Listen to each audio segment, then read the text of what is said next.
begin the stream. First, let us make sure the stream is working to begin with. Type something in the chat. Hello. Okay, that's working at least.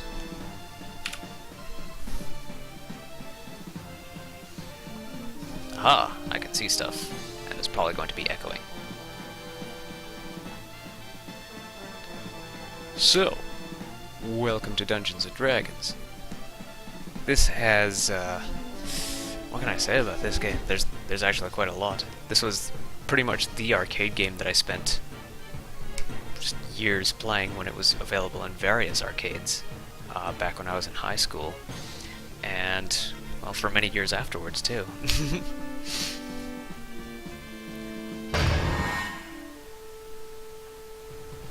It's... in high school, I probably spent the most time on this, just because there was so much going on. There was always like, and after school there would always be these 3 other people just waiting there, waiting for a 4th to join in. Who to start with? Well, the easiest to start with would probably be the fighter. It doesn't have too complicated a system. Doesn't have to manage like multiple layers of items and spells and stuff. And generally, if it has a blade on it, he can use it. He can use most of the weapons that he finds. The arcade cabinet would actually have little instructions showing that, like, if you press down up and then attack, you'll do sort of a shoryuken and pop your enemy up into the air. And then you could also do a Hadoken move to sort of dash attack at your enemies too. Jumping twice quickly will have you jump backwards like this. For a beat 'em up, this was actually a very... they gave you a lot of abilities. The levels and experience don't really matter so much. The experience has basically been straight up converted as your arcade game score. Because you do level up, but it seems like you level up at very preset points between stages. Like the fighter will always level up after beating the first stage boss, and the mage will always level up after beating the second stage boss. Stuff like that.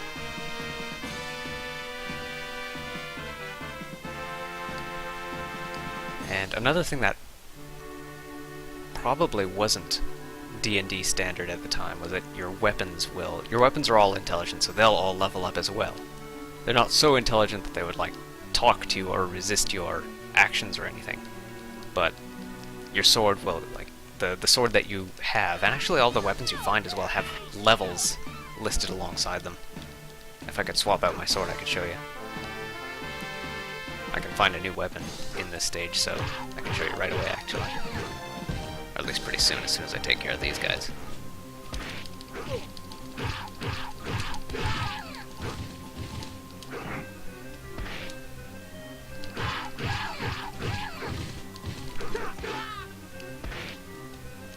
Oh yeah, that was another thing about this. If you took too long to beat enemies, they would run away.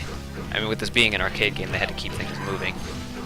And this actually does have the, in some rooms, it's actually got the thing where if you just stand still for 60 seconds, then you'll just straight up die. Not everywhere. I think it's just in, like, hidden rooms and stuff. Places that are basically rendered totally safe. If you just stay still for a second or two, you'll see this countdown.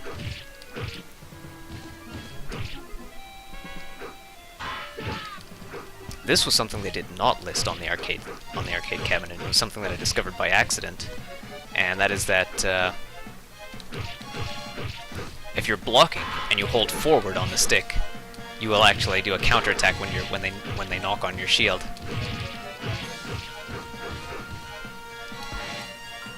This was something that that was also featured in other Capcom games. One that comes to mind is Knights of the Round, and I'm not totally sure it happens in that, because when you block in Knights of the Round, something else special happens. Let's trade out the arrows.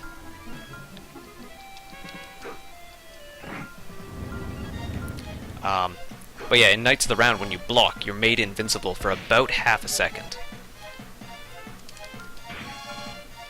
And it might be that if you hold forward on that, you'll do a similar counterattack.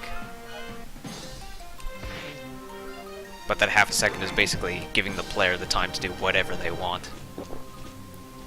Now, I have to trade something up for this too. Let's trade out the hammers. Usually, I will set my item to guard, so that way if I pick something up by accident, I'll just drop it right back on the floor again. In most RPGs, I tend to hoard up my items, but I've started to learn that in RPGs with small inventory systems, they're really trying to encourage you to use your items. Don't save them up. And here there are so many items that there's really no reason to save them up unless you want to sell them or something.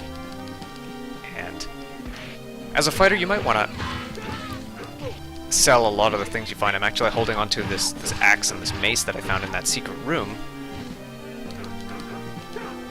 Crap. I'm holding onto the axe and the mace because they're worth a bit of cash. You'll see here that they say hand axe level 1, mace level 1, and I think what I'm using right now is a sword level 1.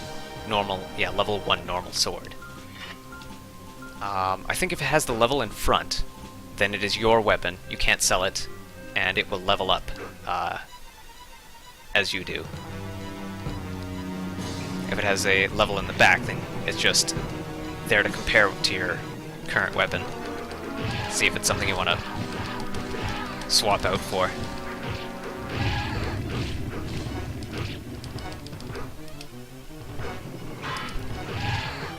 It used to be, when this game was new in the arcades, they would actually have it on the lowest difficulty, and this top spot was actually very safe to stand, as long as you could block. If you couldn't block, then the war machine would run over you. But if you could block, then you just stand there, block, wait for the war machine to turn around, and basically do what I did.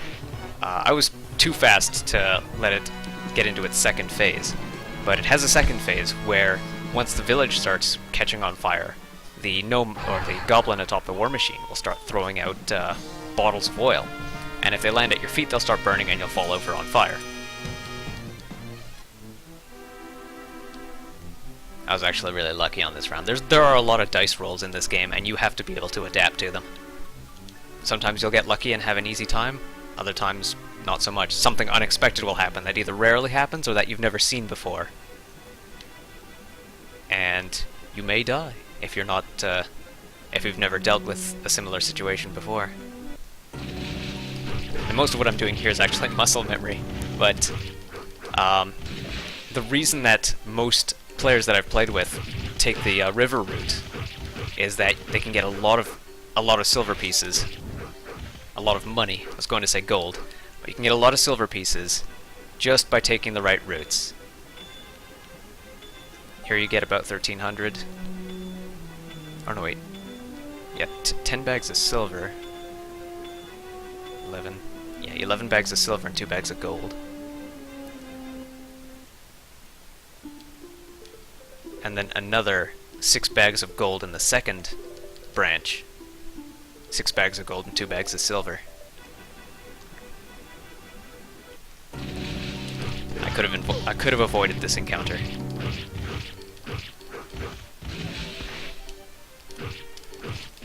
Generally, the encounters are not there so much, not like, they aren't full-hearted encounters. They're more there to just waste your time until that timer runs out. And when that timer runs out, a black dragon shows up and breathes acid on you.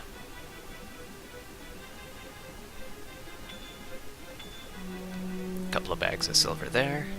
Go between the guards. Then press to the south. And then another treasure trail over here.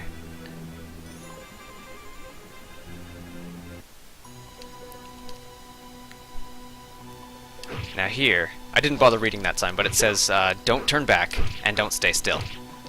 If you stay still, rocks will fall on you, and if you turn back, if you move the screen back, then spears will be thrown at you from the front, from the right side of the screen. And I've actually lost a bunch of my first set of quarters on this game, not paying attention to what was causing the rocks to fall, or the spears to get thrown. Let's say I want this. I want to collect lightning rings. Let's... There. Shuffle these around a bit.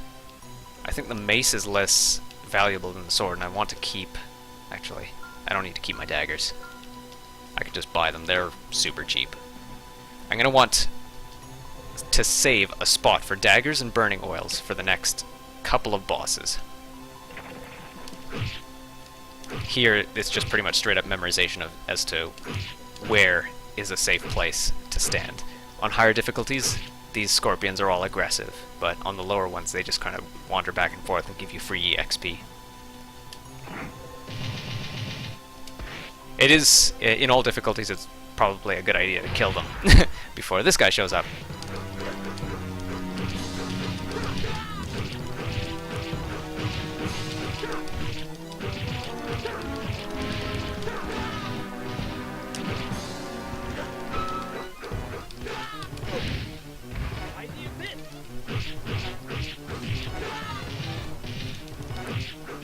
Items can get in your way really easily. And it's actually kind of a bad idea to knock that guy down when his scythe is flying.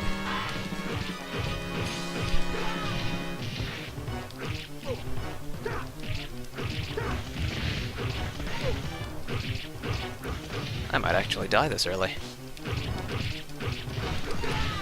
Let's use some items. When you're about to die, start using your items. If the act of using items, if the process of using items wouldn't kill you.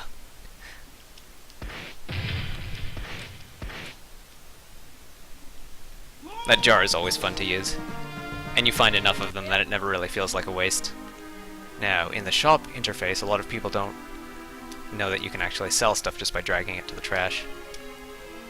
It seemed like such a waste to drag stuff to the trash to begin with. Because it's like throwing away resources, but you are getting silver points, silver pieces for them, and you're going to need about 10,000 before a certain point. In the shops always have one healing potion plus one. One healing potion for each player, and then one more. So everyone gets one potion, one person can get two. For this upcoming boss, you want 9 daggers and 9 oils. And oh yeah, you can flirt with them. You can talk with them, and you can flirt with them. Most of them don't react positively to being flirted with. Some of them do, though. I just wish that it was dependent on your charisma stat. But no, it's a preset phrase for everyone.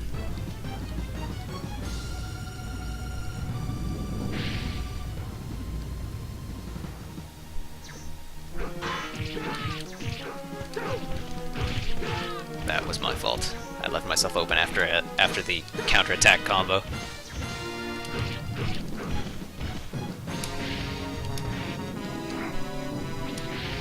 Oh yeah, here's where you'll learn something important for pretty much just this phase, and that is that if you hold up when you jump, you'll jump 1 pixel higher.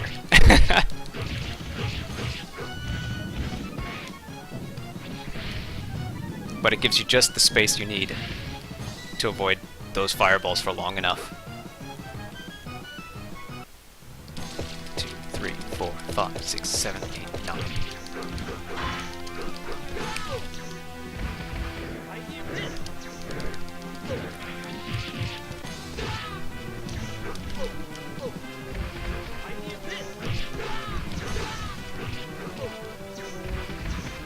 Usually not a good idea to stand over the harpy. No items to be used.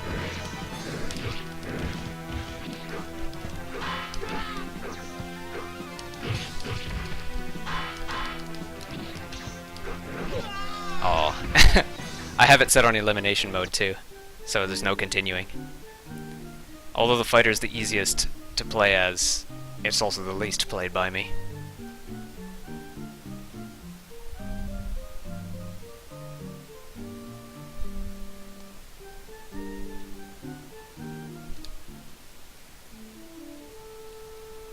Let's see. The next least played by me would probably be the mage. Arcade mode. Let's see how badly I deal with the mage.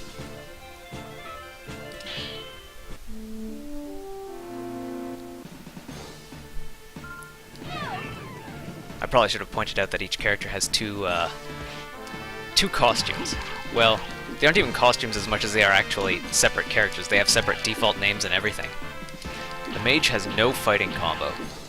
He has a Vorpal blade in place of a well, they call it a Vorpal dagger. I'm not sure if that's the official name. That's what the but it is what the people at the that I used to play with called it. And that's basically his smash attack. You press forward and attack at the same time.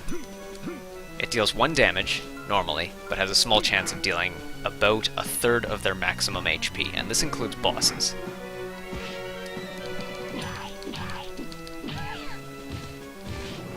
Although the mage doesn't have a melee combo, enemies will get knocked down if they're hit 3 times.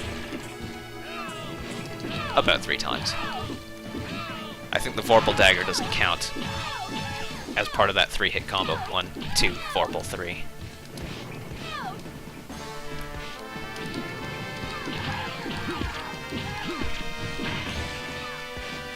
Because you can go 1 Vorpal, 2 Vorpal, 3, and that'll effectively be a 5-hit combo on them.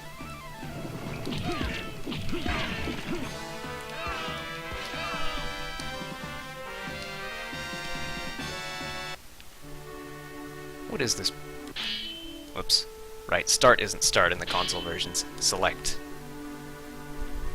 If you press arcade start or console select on the name screen, you'll get the default name, which is it'll often have characters that you can't normally select, or it'll be longer than the default name. The default name length is about 6 characters. And I know one of the thieves' names is Shannon. So they just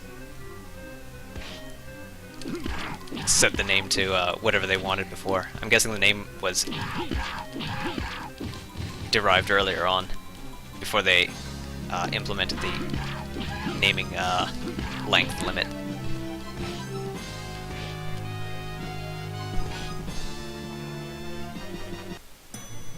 Hello, the pro.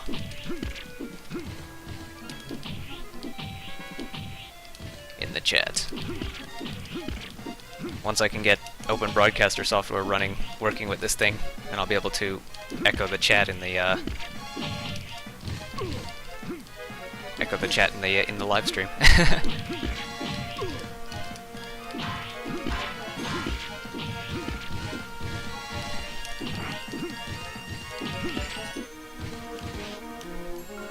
Oh yeah, another thing I should probably point out is that whoever opens a treasure chest determines what's in it. So if there's normally like a big legendary sword in a treasure chest and the mage opens it, that sword won't be there. It'll be something like a dagger or, at best, a staff that only the mage can use. I believe the mage can't use throwing hammers, so any treasure chests with throwing hammers in them won't contain those. And similarly, Ring of Spell Turning got broken. But none of the monsters this early on use spells anyway.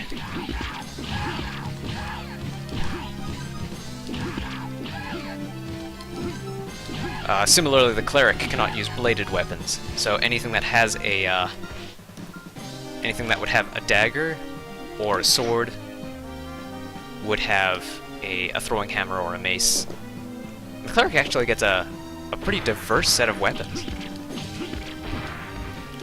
There's like he starts with a mace. He gets a warhammer, which works like the mace. He gets a staff that I think summons snakes whenever it hits enemies.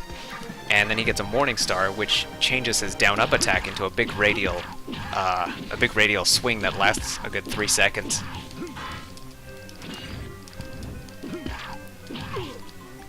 The mage has no way of dealing with people around him. I don't think he even has a...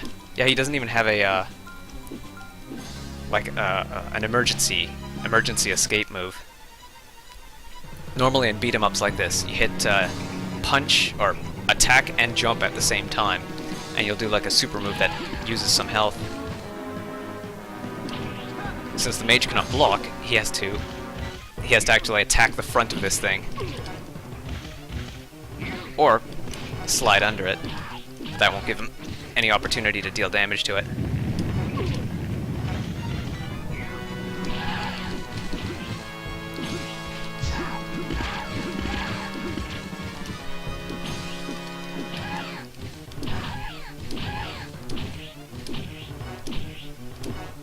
That's what I was trying to do earlier.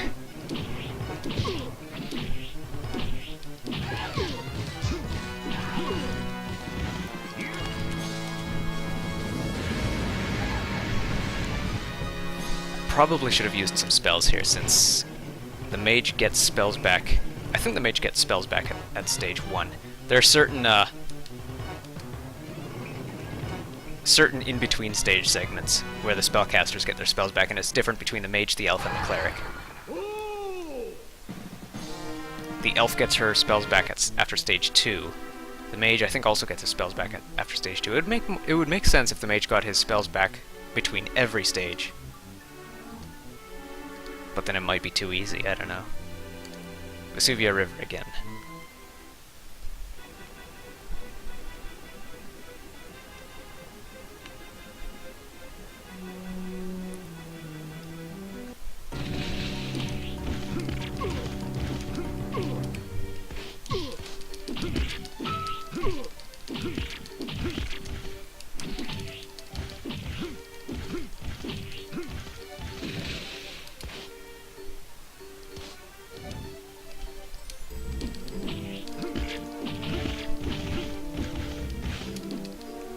I'd always played the mage as the character that you burn all your spells on the bosses for.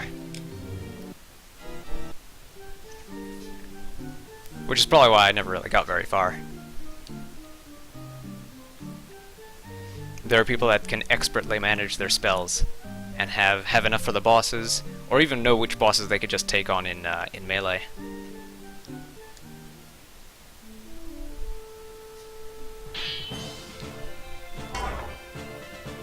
Well, since I was talking about the cleric, let's try playing as the cleric. Cleric is probably the best class to start out with, just because you have healing spells and you have so many defensive options, and, well, even as I mentioned earlier, the weapon selection isn't bad at all. And of course there's that golf swing.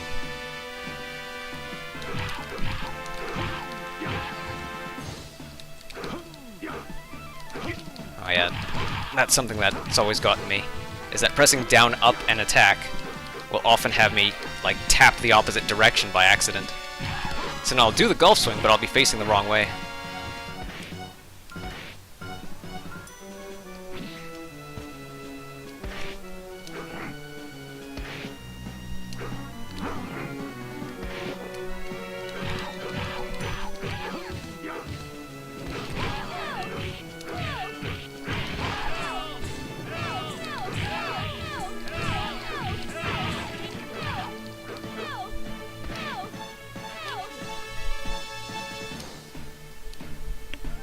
I always wondered why the people that I played with, they would insist that you do not help the villagers, let them free themselves.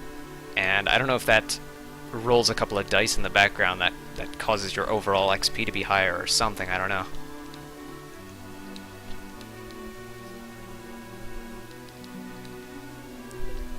But it sort of became a habit, and I'm slowly trying to break it just so that I can know what the alternative is.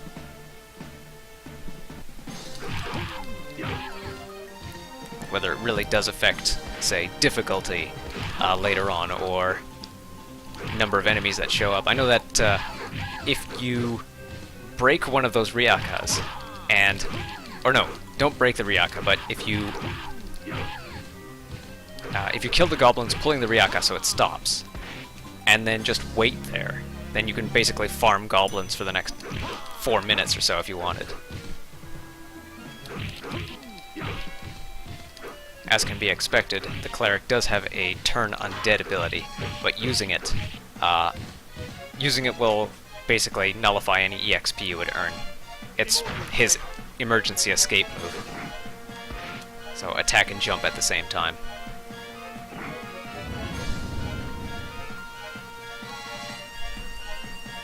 I don't know if I talked about trapped treasure chests before.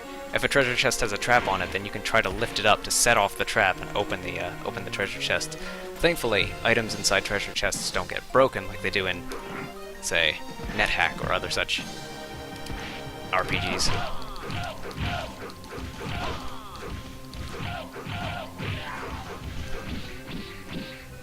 Also, thankfully, enemies can't hide off screen. They're always within melee range. So if you're at the edge of the screen, you can hit them if they're trying to back up off the edge of the screen. And that was something that even games today tend to have the bad guys cheat. And the bad guys still do one thing that bothers me in the way of cheating, but it's not as bad as hiding way off screen so you can't reach them. And that is that they walk backwards. Actually, wait, considering when you're blocking, you can walk backwards too. That's also not quite as bad.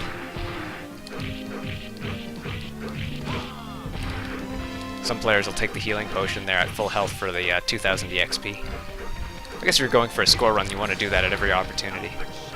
I'm not. I'm just going for a survival run this time. The big draw of this game was just 1 credit clearing it. I think in the back in the arcade days of this city, this was one of the only games that I really could 1 credit clear. That it didn't take a whole stack of a whole stack of quarters to get the skill you needed to 1 credit clear this. But it might just be that the arcade owner was thinking, well, it's a new game and it's in a drastically different style from all the other arcade games, so I'll just set it on the easiest or something like that. One of the annoying things about this is all the money that enemies drop. Your characters prioritize picking up items over anything else.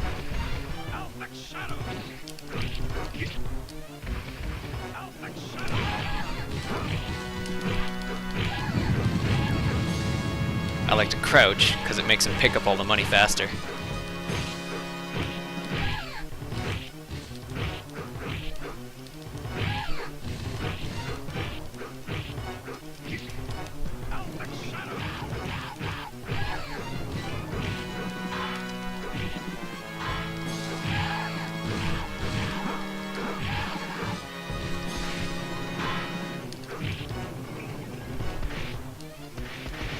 For some reason, they nullify the countdown timer for your slides and dash attacks. So you can just, well, you can't attack, but you can slide. You can cancel your slide into your slide.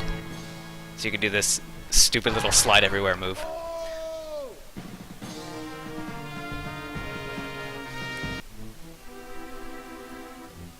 Chase has joined us in the chat. Hey, Chase.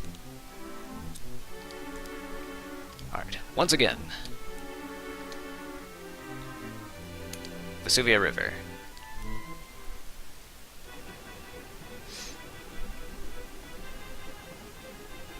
I probably should have taken the top route for the mage, because gathering the money and treasure here is more for sword users.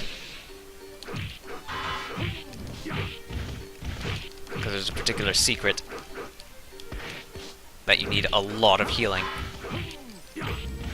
to be able to pull off. A lot of healing or a lot of luck.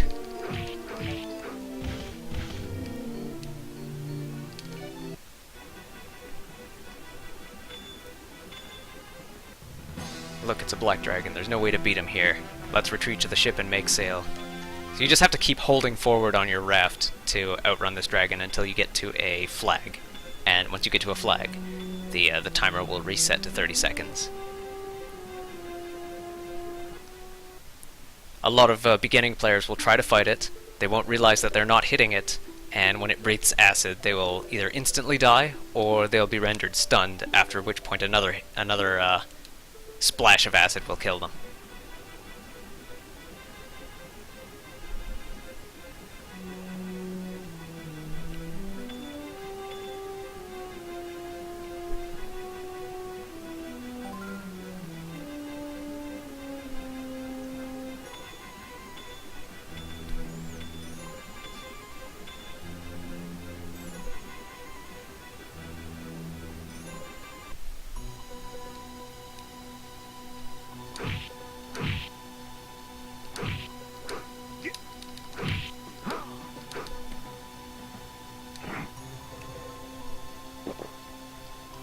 Cleric can produce daggers. Interesting. It might be that treasure generation follows a like there might be some treasure chests with set items. Like, that one will always have a healing potion and 2 other things. Sometimes it's a burning arrow, sometimes it's... Rarely, it'll be a large burning oil.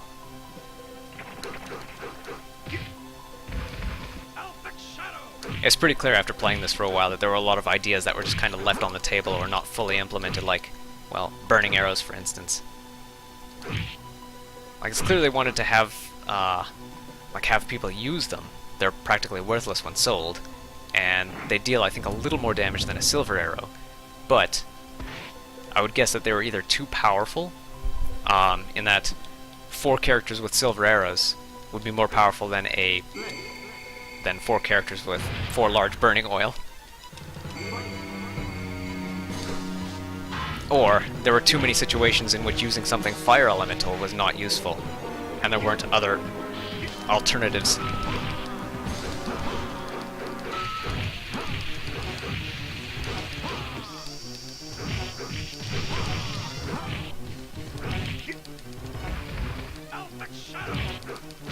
Healing spells.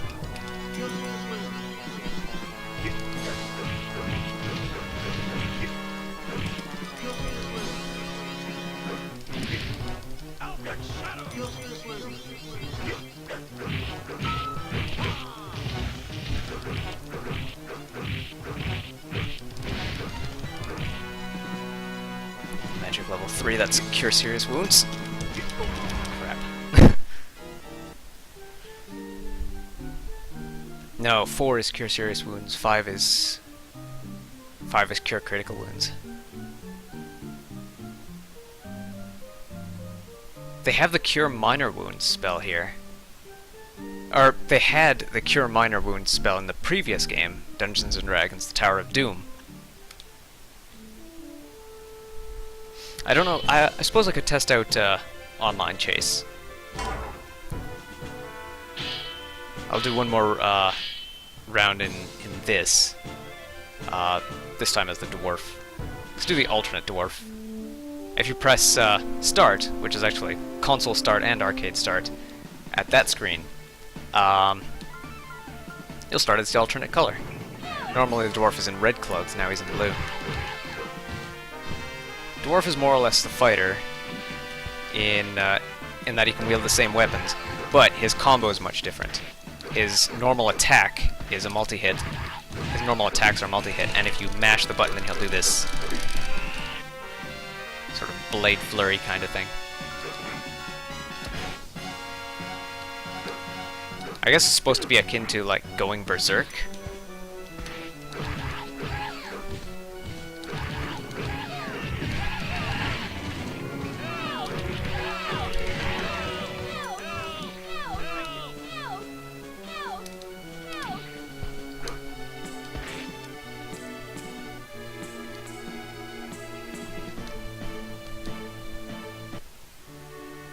The dwarf's jump takes some getting used to as well.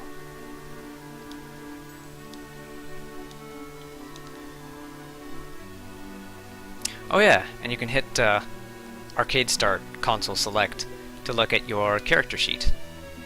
Well, not really a character sheet as much as just like a set of equipment, your equipment sheet.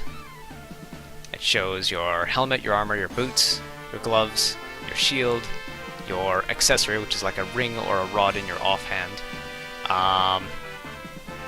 and then 2 more accessories. One is for, let's see, the accessory on the left, the one that's filled in, of the two rightmost spots there, the one that's filled in is like a charm, something that you're wearing. In this case, it's the orb that the dwarf has. Prevents him from getting stunned when he's hit by zombies. It's very conditional, not particularly useful. I'd say only really keep it if you're not very good at dealing with zombies.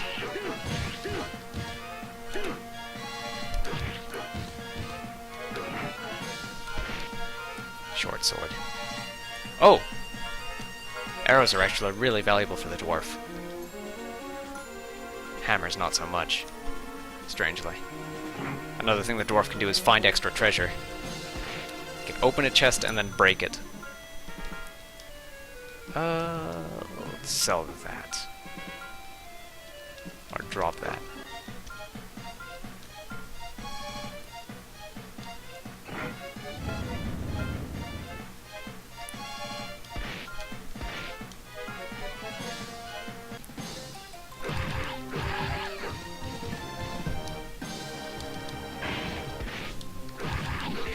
I probably should have opened that up normally.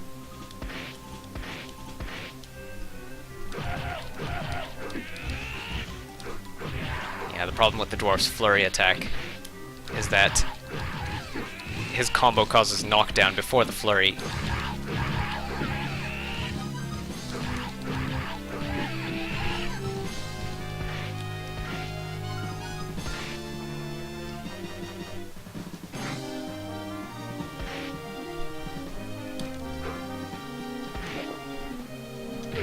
Crap, I want to pick that thing up. Trade out the silver daggers. These daggers aren't really that useful to a dwarf anyway, he throws them very slowly. He shoots arrows very quickly. So it's sort of the opposite to most of the other characters. His jump back is a roll, which is continuous. Although I don't think he's invincible while he does it, though.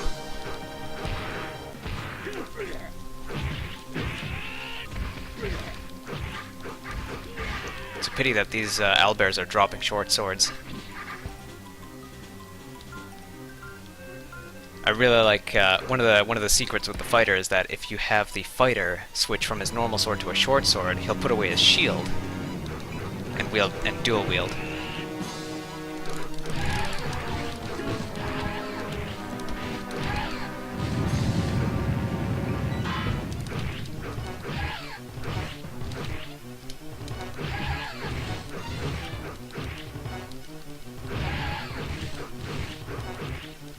This is probably one of the best states in which you can fight this boss. Drive them to the corner, or drive them to the edge and then...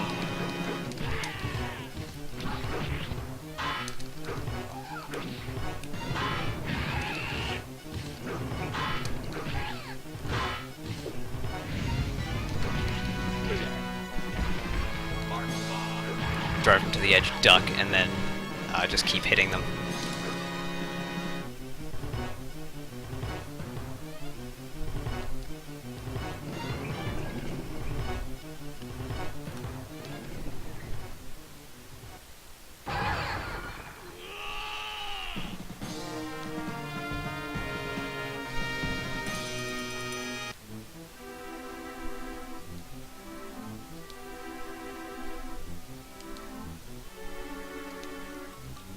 Let's take the top route this time.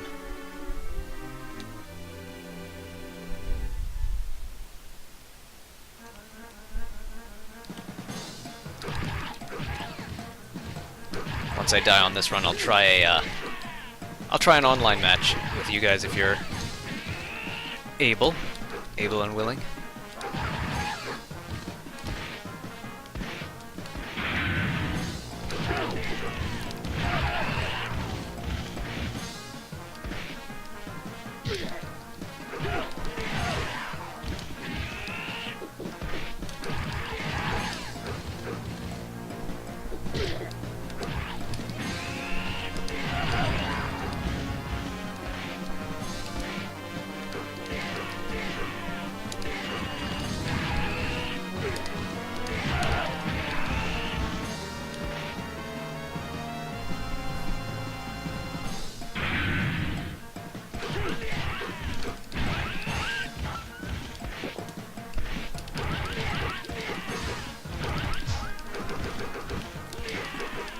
The light yellow potion is a haste potion.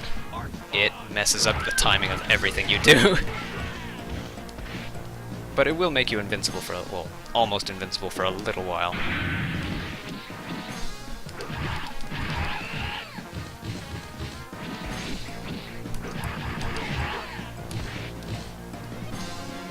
Lightning ring. Drop anything. You want as much magic as you can for this boss. He's a pretty unfair boss, and I wouldn't begrudge any player to try and avoid it. Or to take the low road just to avoid it. Take the Vesuvia River just to avoid it.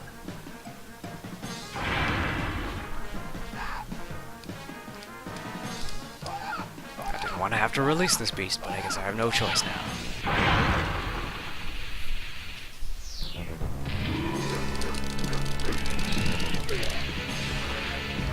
This lightning can actually be blocked.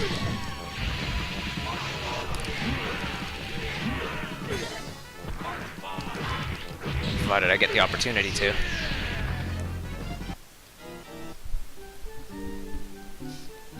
But since there's no lightning shield, there's a normal, a flame and ice, a shield of petrification, I think, and a dragon shield.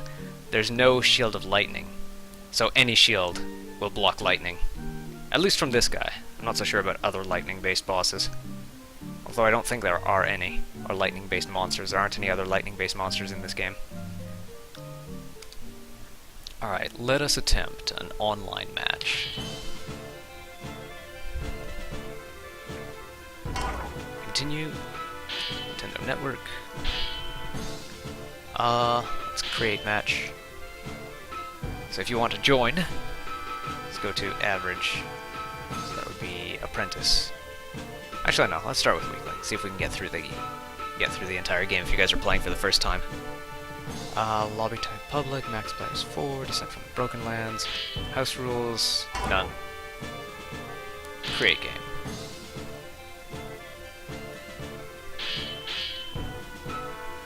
So I'll toggle myself ready. And I don't know. I'll wait here for a little bit, and then I'll just start in. See if anyone joins.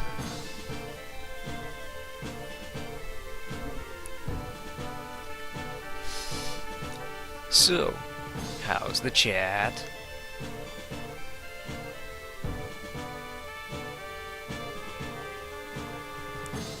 Looks like the health of the stream is still good. I'm thinking that if the campaign, or if the internet at this house can't handle doing two things online, especially with an HD live stream going on, then, well, this is the test where we find that out, really. This will be the test where we find that out.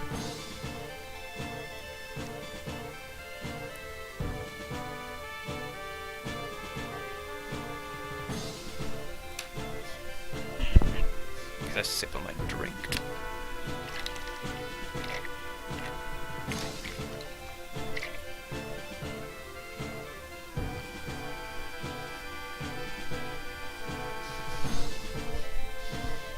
Alright, we've got Cappy in the room. Let's start a game. You can still join if a game is in progress. I'm not sure how it works, but I think if you just hit, like, it's either join game or quick match, and you'll be able to join a game in progress. Let's try a thief and elf combo. The thief and the elf have infinite projectiles. The thief has infinite slings, and the elf has infinite arrows.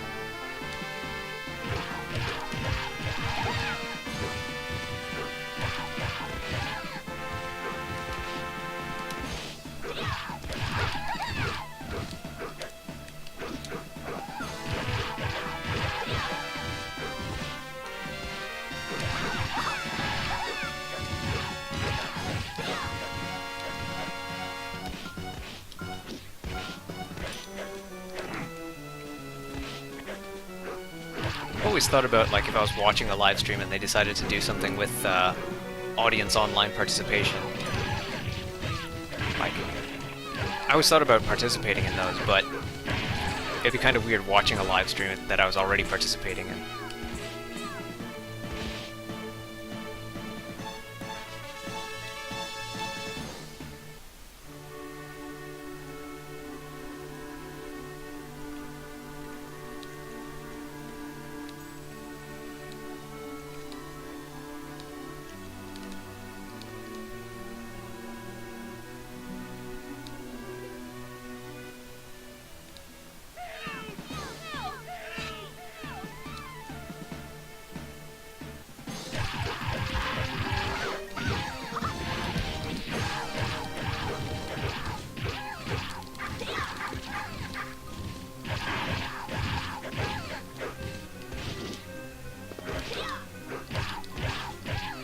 goblin tried to be sneaky.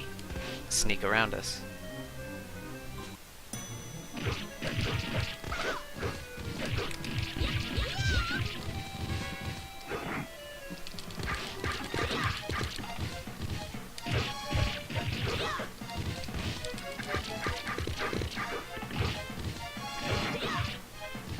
That one's yours. And you can open the treasure chest without a key. It doesn't look like you want to bother. I'll try this one. 1 silver piece. You want it?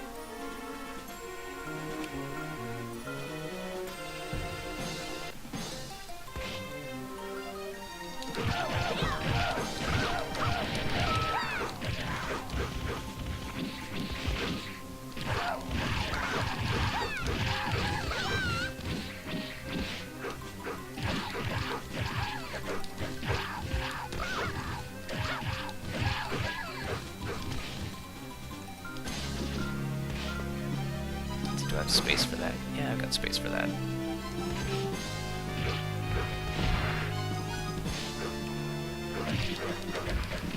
Probably should check to see if Cappy needed any health before picking up that potion.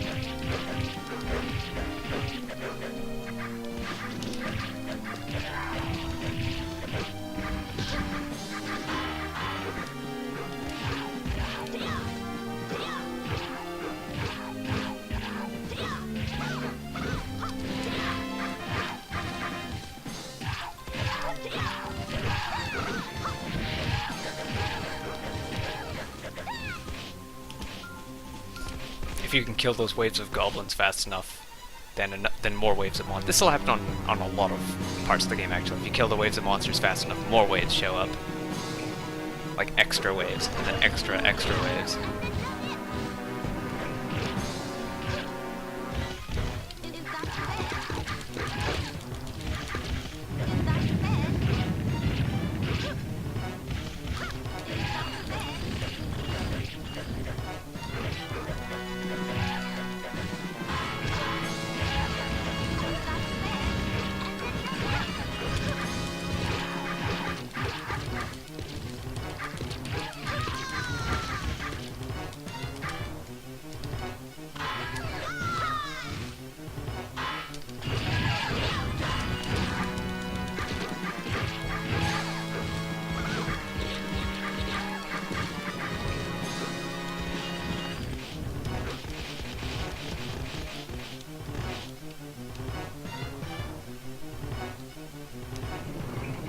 Could have been better, could have been worse.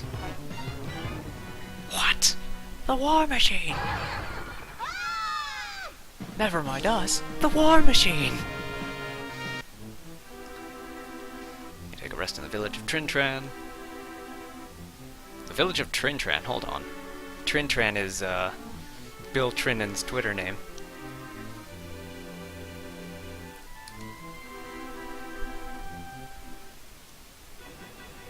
And I have to look up to see if that's an actual village in the D&D books. So you want to go up first. I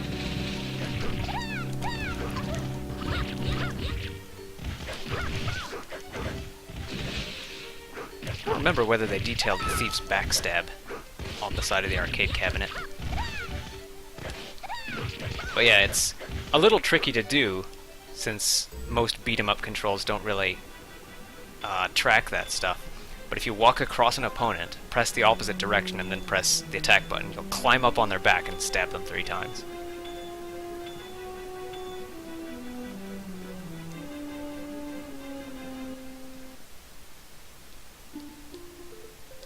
I'd say if you're playing this in single player, go ahead and like ask about all of these things. I usually just go to no thanks in multiplayer, since I've read them all.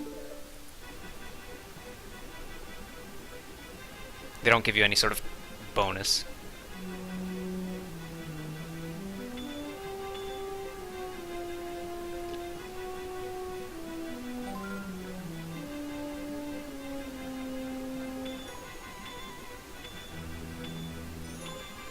You don't have to worry about not getting your fair share of the loot when whoever's driving the raft, because it's always divided amongst all the players. In this case, anyway. Normally, when you pick up loot, it's just given straight to. Let's see, that one. These two will be mine. Take that arrow too. Yeah, the skull is the thief's indicator that there's a trap on the treasure chest. Only a thief player present will activate that. Or if there's like, see, I can't think of any other game state in which a skull would appear, in which that trap indicator would appear. I'm gonna open this anyway, because there's a healing potion inside. Select Ice Storm.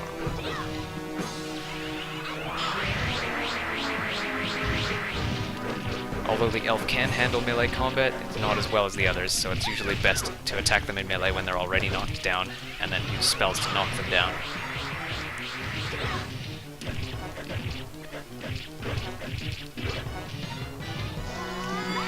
There's another lightning bolt over there. I think this will miss. Oh, no, it got him. Usually if you knock a boss off screen, he'll try and stand up immediately, since there's little chance you'll be able to get to him and use your on-the-ground attacks on him. Use your OTGs.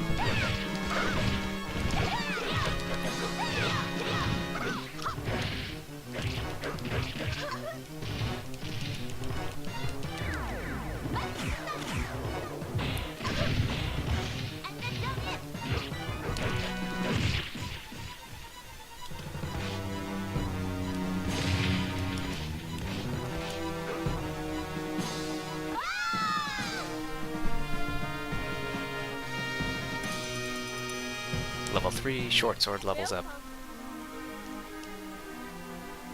Let's see, elf needs daggers and hammers. Sell the invisibility ring.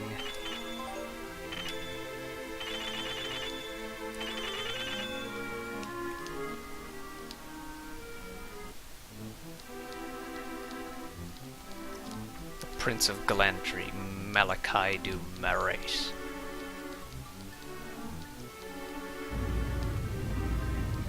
I have to wonder how much of this stuff they pulled from the D&D source material. In the game's documentation, or what they show you in here, they tell you that the development team wanted this game to be as close to the source material as possible, so they looked up a lot of reference material. Crap. That is a useless item that's you get in the way.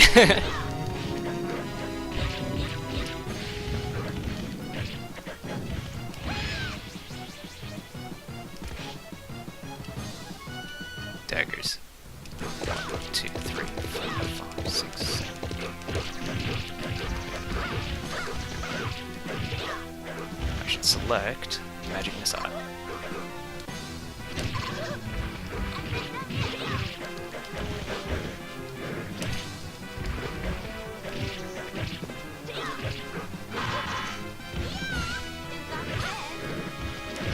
A simple jump and attack will take care of. Oh, that was bad timing on my part.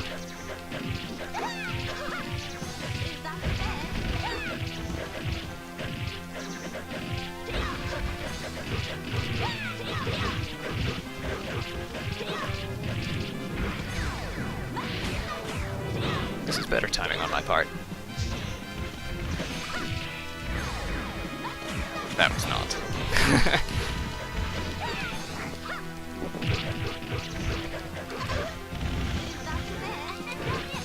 Ah, screw it. Take him out with that last magic missile. Take her out with that last magic missile.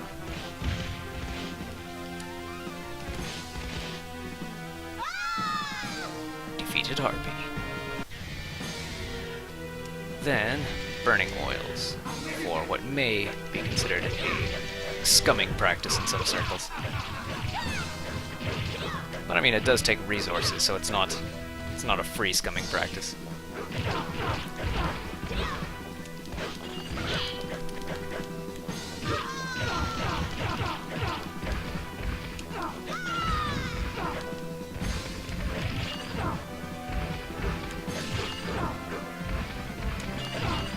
One at a time.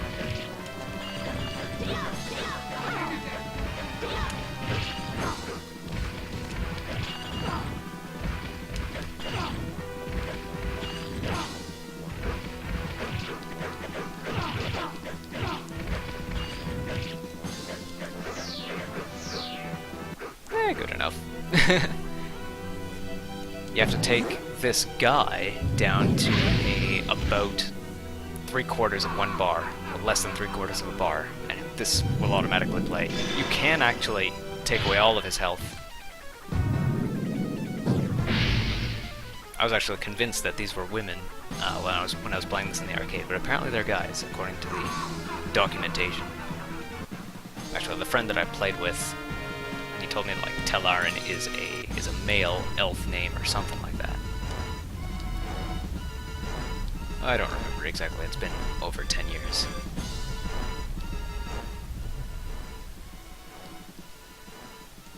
So here it's pretty safe to just mash the attack button through the dialogue, because for most parties you'll be going through the town of Ainson, or the city of Ainson. If you want to find some of the special swords, and usually this will require a specialized party for that, then you'll be going to the forest, and if you really want to play on hard mode, you'll be going over to the top of the forest with the elf. Crap. Items in the way. All the enemies clustered around an item in the way.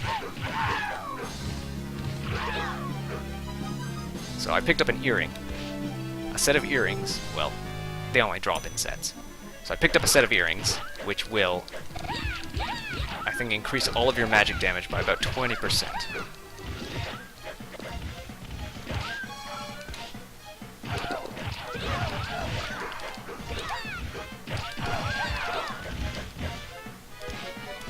I usually don't worry too much about the, like, even if I'm playing a sword user, I don't worry too much about the magic swords in the forest unless I want the Stormblade early on, because you can get your choice of flame or frost sword about halfway through. About halfway through the game. I need that healing. And Cappy actually missed out on a second secret room, and I can't get to it now since they exited. But normally if you go through here, you can get to a second secret room,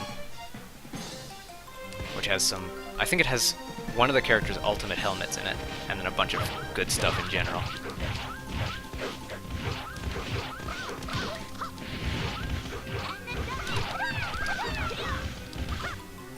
Signs also tend to get in the way.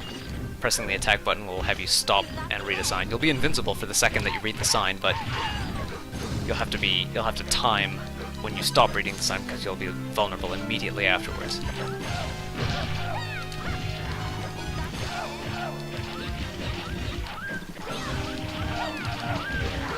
Rod of Lightning.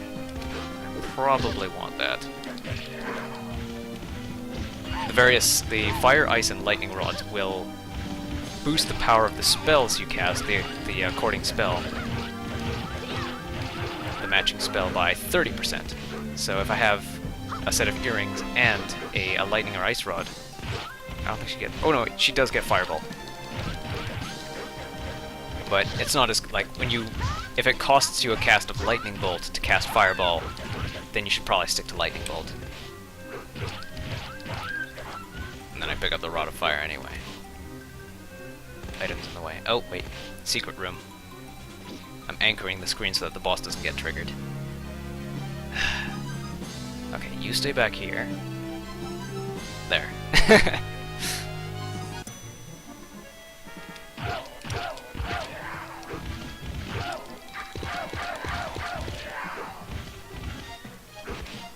That healing potion belongs to Cappy. I'll take the one up here. Trade out the Rod of Fire resistance. Rod of Fire for a Ring of Fire resistance.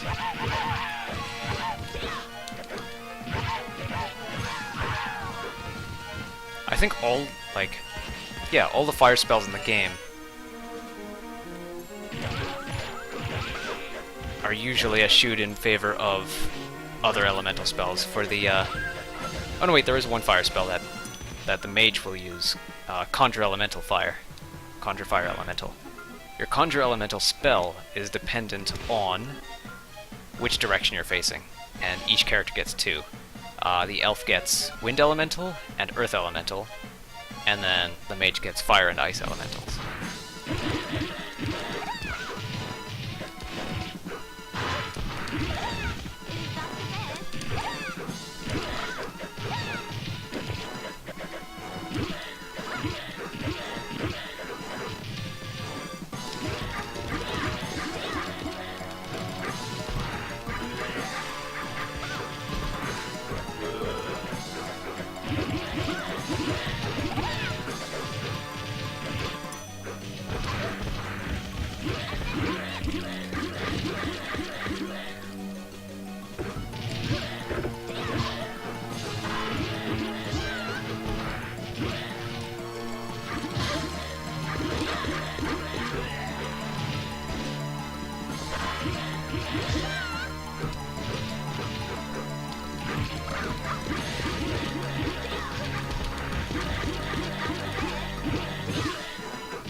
So outspeed his rock throw animation.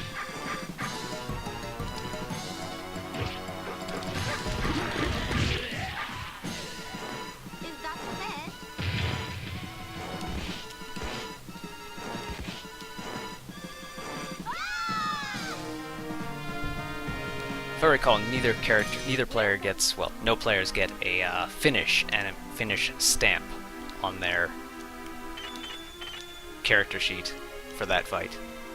Unless possibly if they kill the yellow ogre before he calls his brother. Actually, no, I don't think I even need oil for this fight. The next fight is an extremely easy boss fight, followed by a proper stage, and you find a lot of loot during that proper stage, so you need as much space as you can free up.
Oh.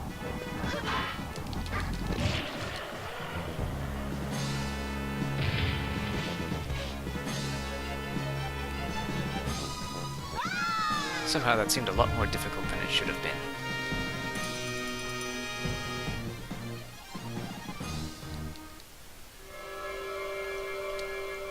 They usually caution players to make sure that only mages pick up those treasure chests, because of the scroll and the... that one's Cappy's. Because of the scroll and the earrings inside. Thief doesn't have any spells, so picking up earrings won't help her at all. Thieves, sword users in general, and in some cases even the cleric, will want the bracelet. Because that basically does the same thing as the earrings do, except for your melee.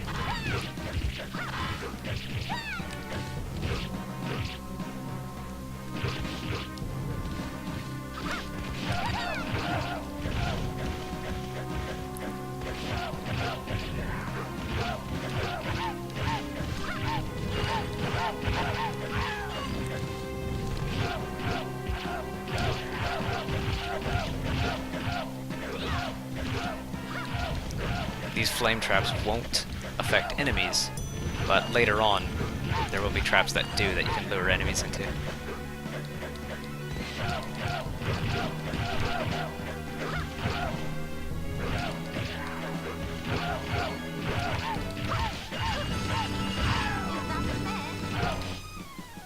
That should be everything on my side.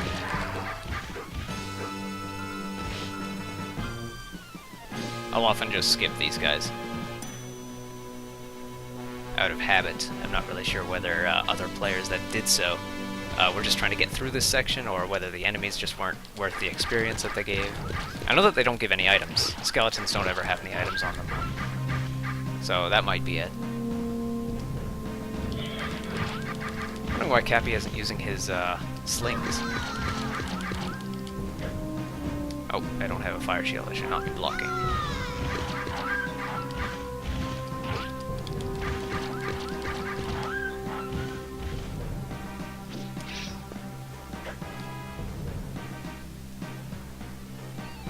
Let's see, one of these is magical. I think it's this one. Is that your bed? Level 4 is Ice Storm. Is that your bed? Is that your bed? You have to duck, and then, yeah, on this side like this. Is that your bed? There you go.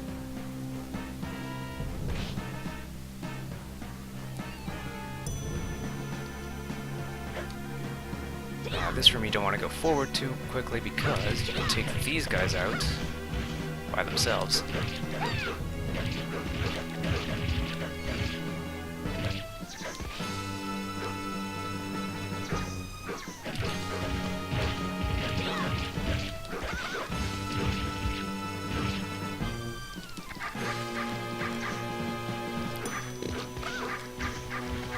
If you take too long, they'll run away, but you can get, on average, I'd say about 6 or 7 waves of these.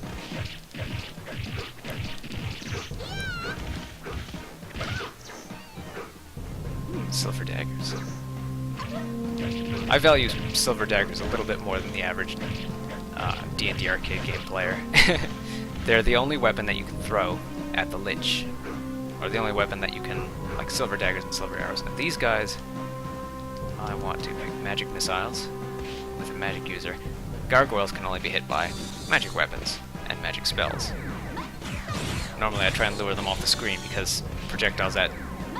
It seems to be some sort of trick, but spells seem to be able to hit them better when they're off the screen.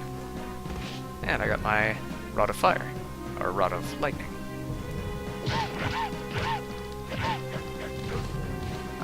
Cappy's healing.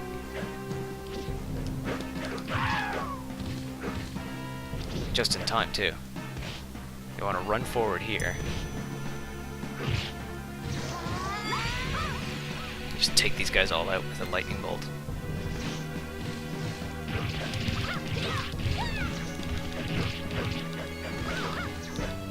Now, as opposed to skeletons, you want to fight ghouls and zombies because they tend to drop helix, or they tend to drop scrolls. Extremely valuable for clerics, pretty nice for an elf, and probably essential for a mage.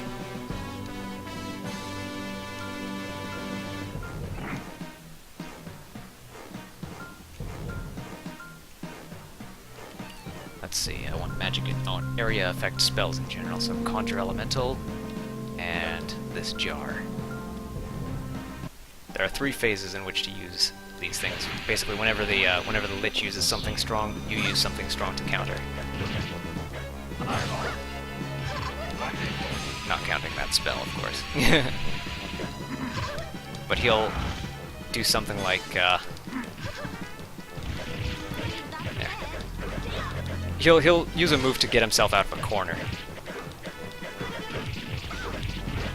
That'll sort of be the signal.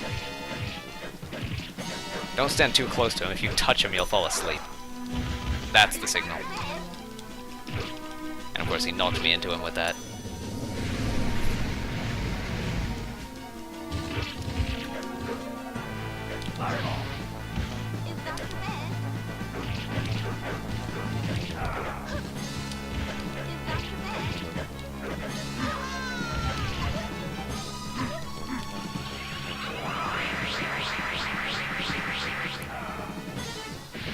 For his meteor swarm, stay at the top or the bottom.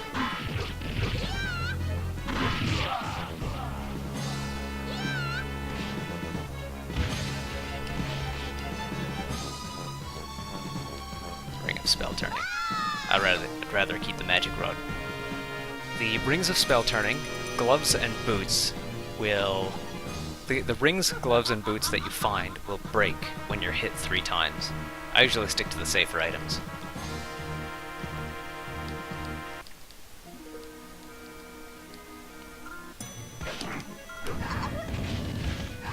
Well, that was very unsafe of me.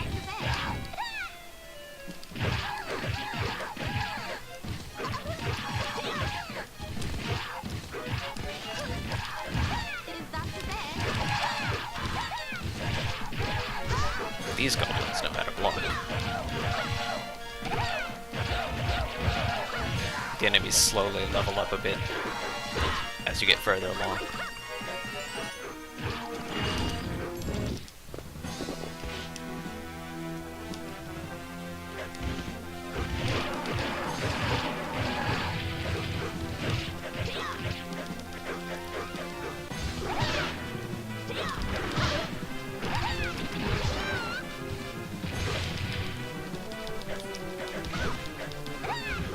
I think these signs or signs and forests in general, can only be read if there's an elf in the party.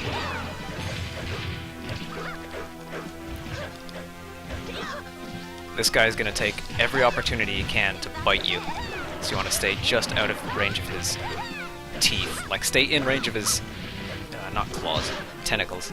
Stay in range of his tentacles if that helps you not get bitten. Or have a spell ready, if you're ever in front of his mouth.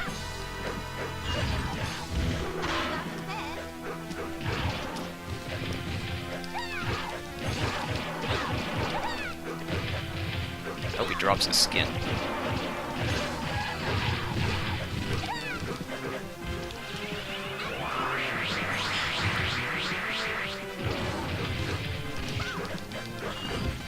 That's what I'm looking for. He got me bit. First continue used on my part.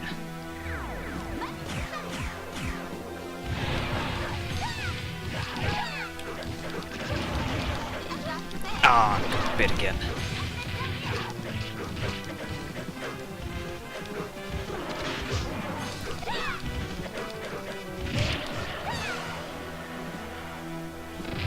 Dash attack for the win. Now, once you have the skin of the Displacer Beast, don't forget to use it.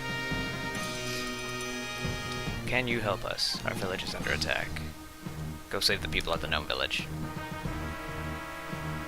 Pursuing the Sorceress leads you to a... It's basically hard mode. It leads you to a maze and another dragon, another optional dragon fight. So this guy, to use the Cloak of the Displacer Beast, talk to this guy, he'll make a Displacer Cloak for you. Every hit, every swing someone takes at you will miss. The first swing from each enemy will miss. And all ranged attacks will miss.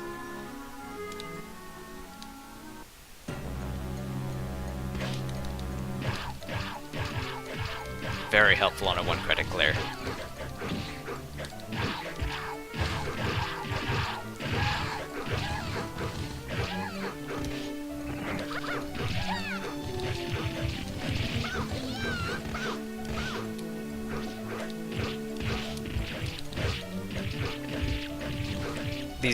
This is probably the bottleneck for the mage. I found that, then again, playing as a melee mage, I was obviously not doing it right. But these skeletons took forever to fight and or wait out.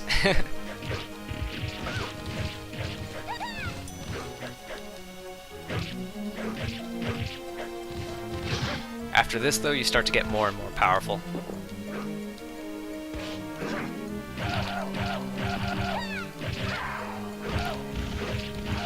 If you know what you're doing.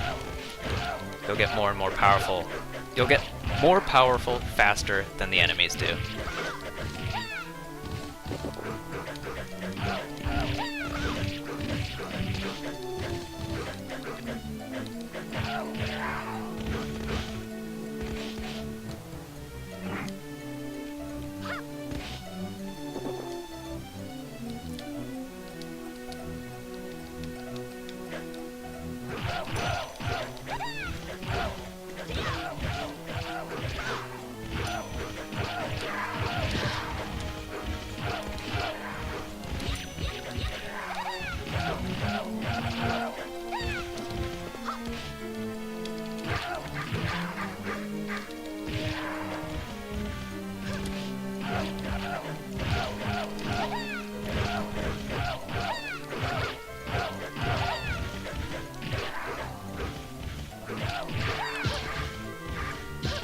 Oh, get back here. You have sort of a little victory scene here, as exemplified by the continuous sliding. Let's see, here's a ring of fire resistance, accompanied by some skeletons. It seemed like they, the development team wanted to end the stage there, or put the boss there, but then decided they could extend this just a little, extend this stage just a little more.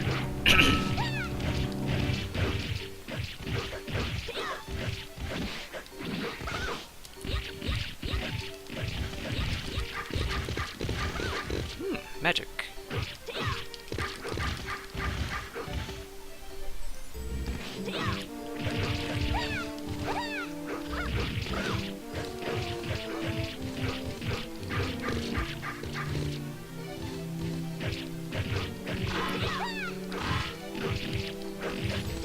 back in the arcade days, we'd often, like, once we got to a point where we started seeing some really unusual enemies, one of us would just declare, "We're killing them too fast!"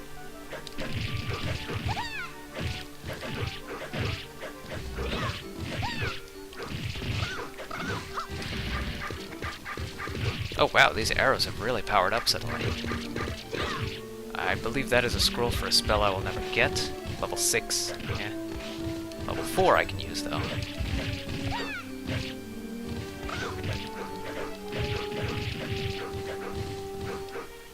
I want to get these LBOs ready, large burning oils.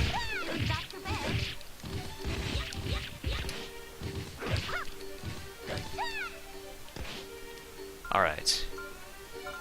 There's one treasure chest. I'm going to try and anchor the screen so Cappy can get it. There. Nope.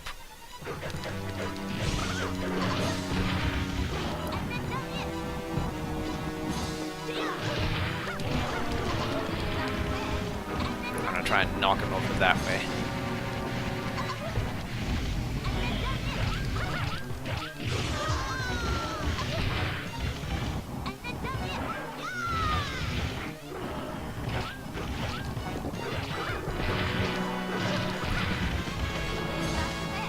All you have to do is knock this boss over once. They've knocked us over about 5 times now. Actually, I probably should have used the oil to knock him over to begin with.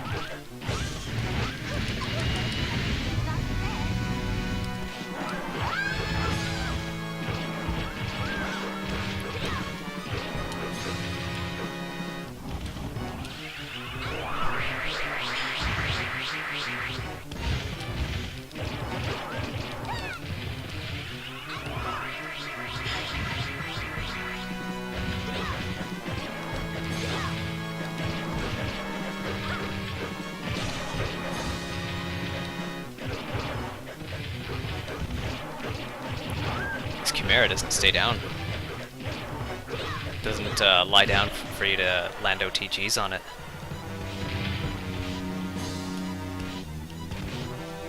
So that first knockdown is the only chance you get to pepper him with oil bottles. We did it! We defeated the Chimera! This potion will make it easier for you to get around. It'll cost you some money. Will you buy it? Yes. I don't know why they said it will cost you some money, because it doesn't. It might have been a design change like halfway through the implementation.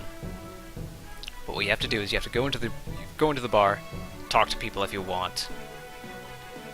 If you don't want, or if you've listened to them already, exit the bar, and then head over left to the gnome shop. And gnomes in D&D are renowned craftspeople. So you have a Zweihander here, and the Cleric's Morningstar here if you want it. It's pretty expensive. 8,000, 6,000, 2,500, 1,500. What you really want, though, are these Cure Serious Wounds rings. And this is why you want to save up 10,000 as soon as you can. Save up 10,000 silver as soon as you can. We're probably not going to be trying what I was hoping we'd be able to try, and that is to try and uncurse the Sword of Legend. For this fight, basically stock up on anything. I'll get oil and hammers. To whatever extent I may. This gnome gives you the floating stone, which allows you to gently descend into the Cave of Raphael.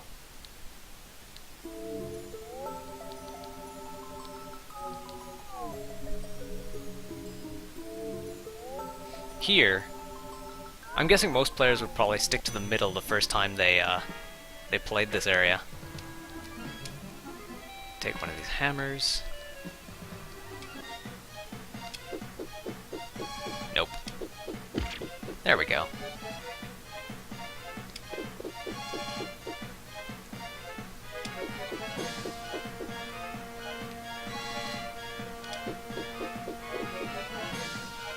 It's a bit of a crapshoot. But alternatively, you can just slide through them. Take damage, and during the invincibility, just slide through.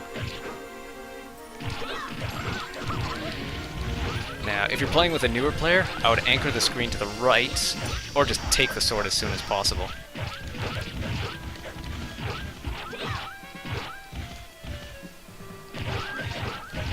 I'm probably going to sell this rather than try and decurse it at this state, in this state. I have less than 10 Cure Serious Wounds rings.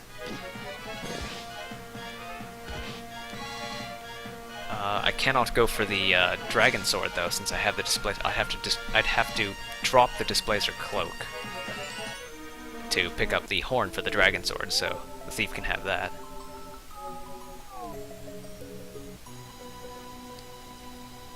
Again, this is secrets within secrets. You have a treasure room here.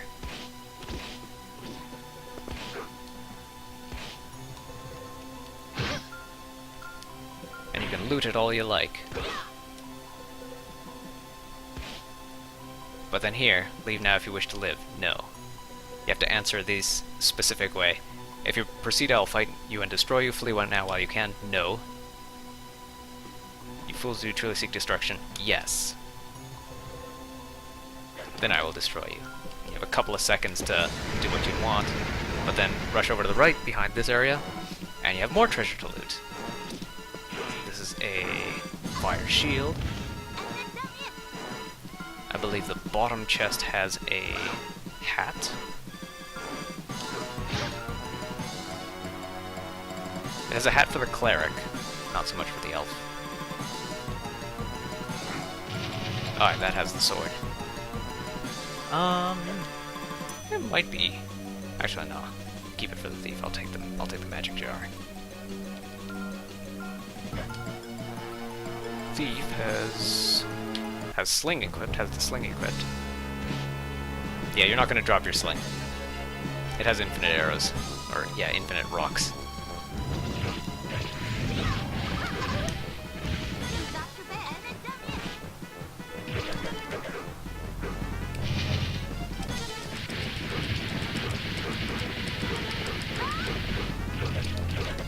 He really doesn't like that.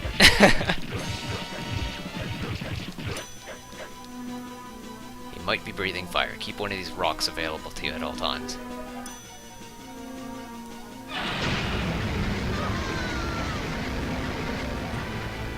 As Cappy has demonstrated, hiding behind these rocks helps you survive dragon breath.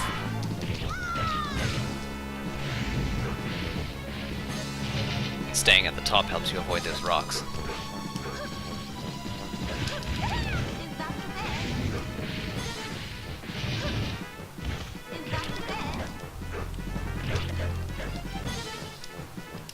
I should be casting spells. It's about this point in the fight that I remember that I'm also a spellcaster.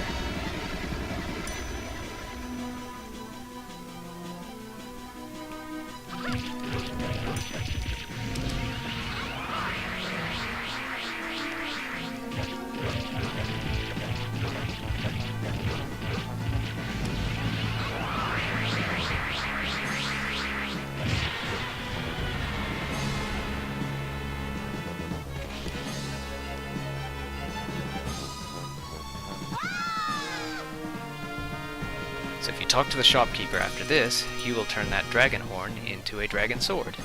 Make sure you have enough space to keep it. Make sure you have some space in your inventory to hold it.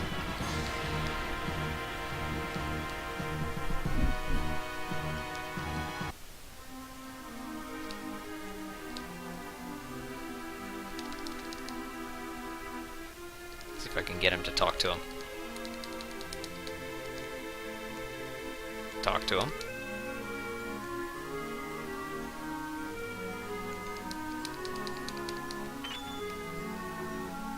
I don't think he gets it. Alright, meanwhile I sell this cursed sword. For one. Ah well. These are not going to be of much use for the next little while, so I'll just keep my silver and go. So either you have two routes here. There is a fire route and an ice route. And either one works. If you have a dwarf, if you're playing as the dwarf, or if you have a dwarf in your party, a third option will open up. I don't know which one he picked, I'll just pick one. Alright. Now the benefit to each of these worlds is that they each have an elemental sword of the opposite element. Actually, I usually like taking the ice sword from the fire area because you can combo with it, whereas the fire sword in the ice area tends to knock people down. Now, there was something I needed to do here. Select arrows. Generally a good idea to have arrows selected if you have infinite of them. Trap deadfall. Grab the fire sword. Equip the fire sword.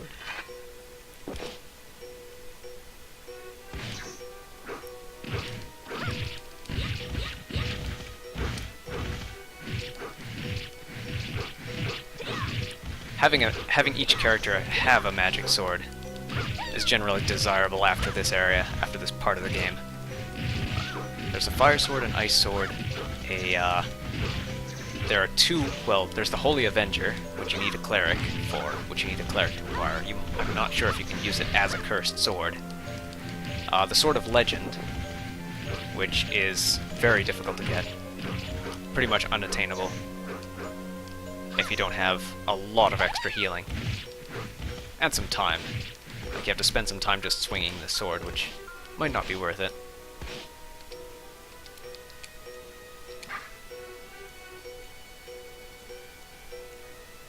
There we go. Just needed to move forward enough.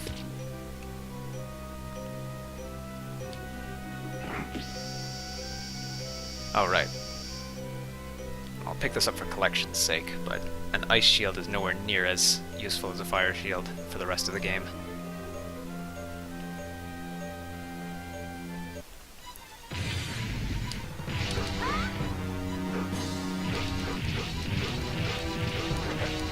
Oh yeah, now I remember why most people pick the fire path, because in the fire path you don't have magic-only gargoyles as the adds. Select a spell here.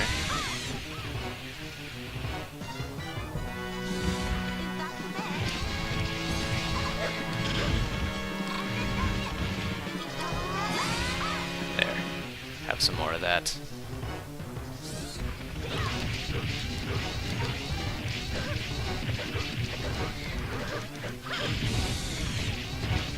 Yes, the gargoyle isn't even done dying, and reinforcements show up.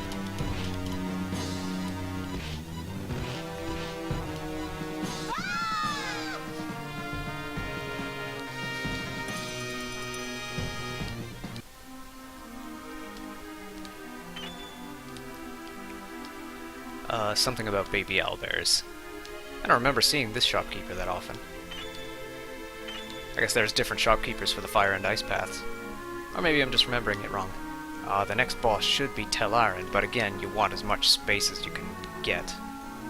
These two I want to hold on to. So I'll probably just keep the 2 free spaces rather than going for more. I believe this is the part where if there is someone without their ultimate helmet, such as myself, then they can get it here.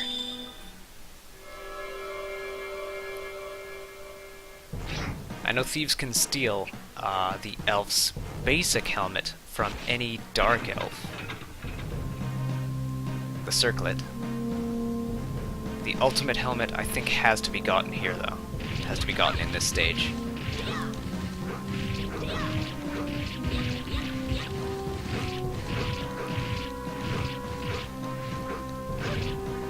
Yeah, I'm not noticing a significantly higher damage output on this, and actually a pretty bad decrease in DPS. Switch back to our short sword, which is now level 4. Grab some magic missile over there. Grab some conjure elemental over there.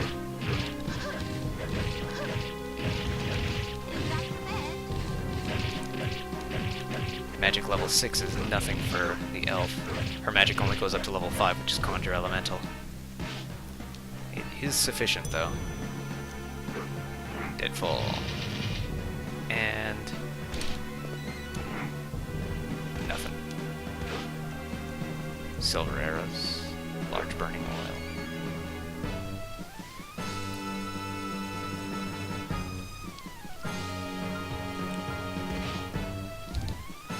These statues are placed here for single and two-player games.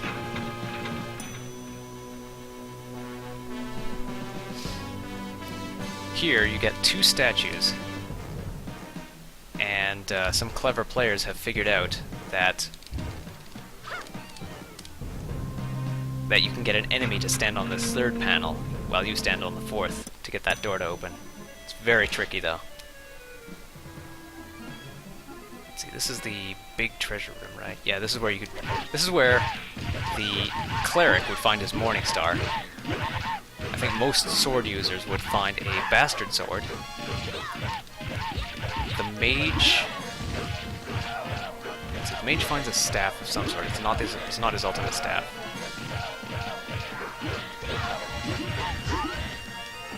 Oh, wait. This is a big scoring opportunity for magic users.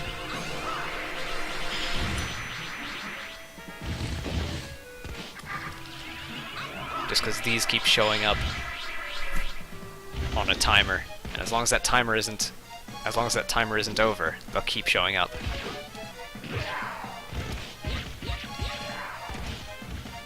These one-shot ads.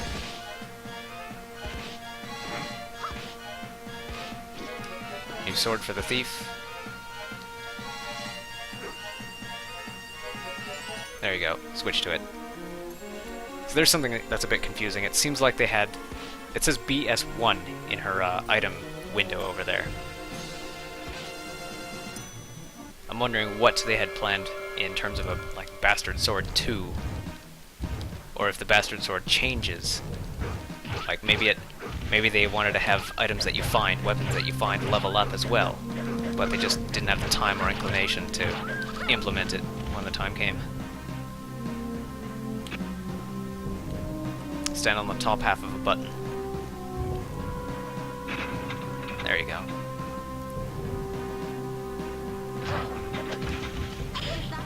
Whoop.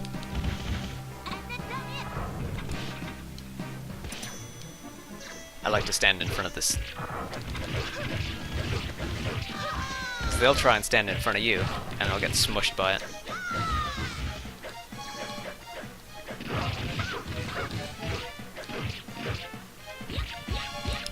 Do I have my arrows available there?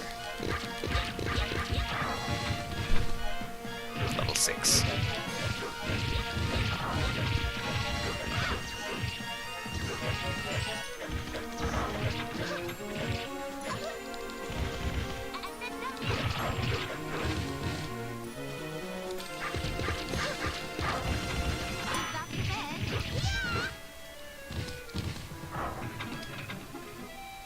Stand up, you.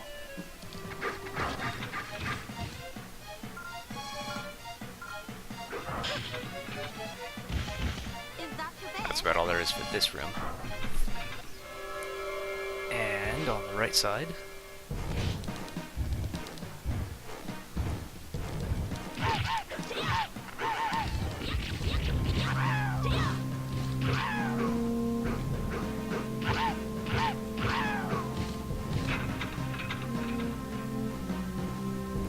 this is just another treasure room. Just another treasure room with lots of arrow traps, though. So it's great to just run through if you have a displacer cloak, or ring of fire resistance in that case. But yeah, someone with a displacer cloak can basically trigger all these arrows before the other players go through.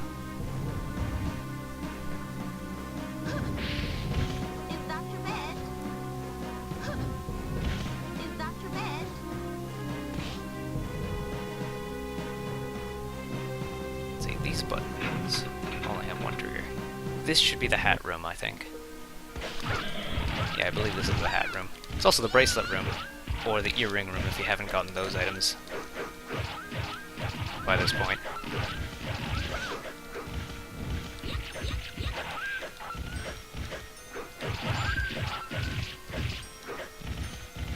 ice rod.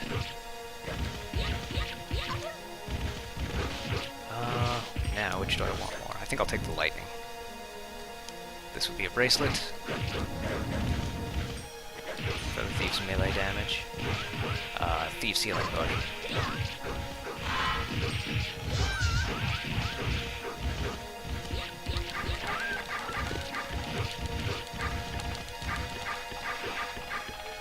Level 5.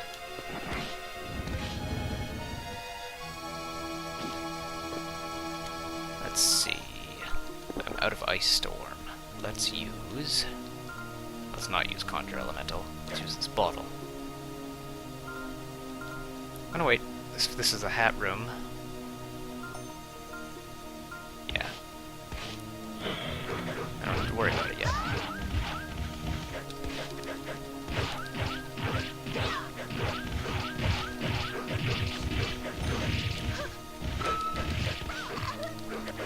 Gotten myself surrounded. Not the best tactic. Crap. Now items are in the way.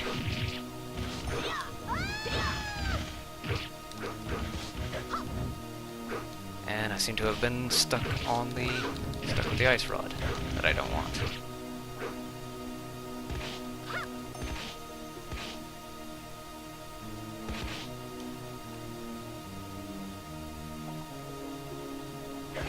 Alright, I'll take it. Does the thief have the thief's hood? Because that was probably the last chance for her to get it.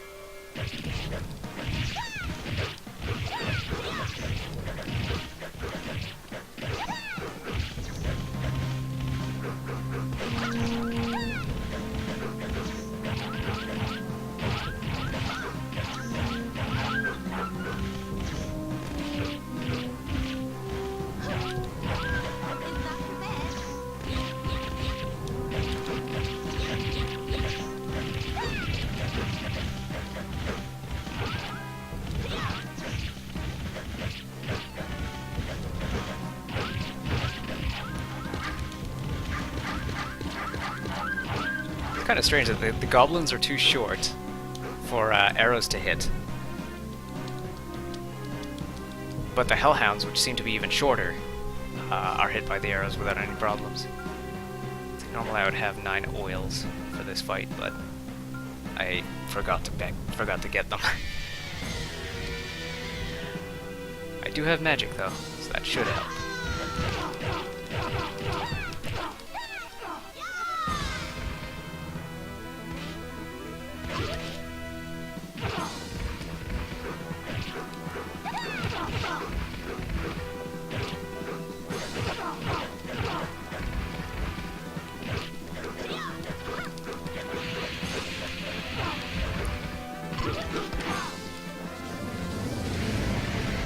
When Telerin hastes himself.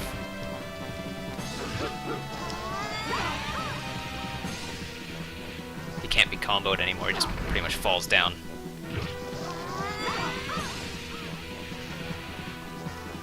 I probably want to save my lightning bolts, because there is a boss that really hates this stuff.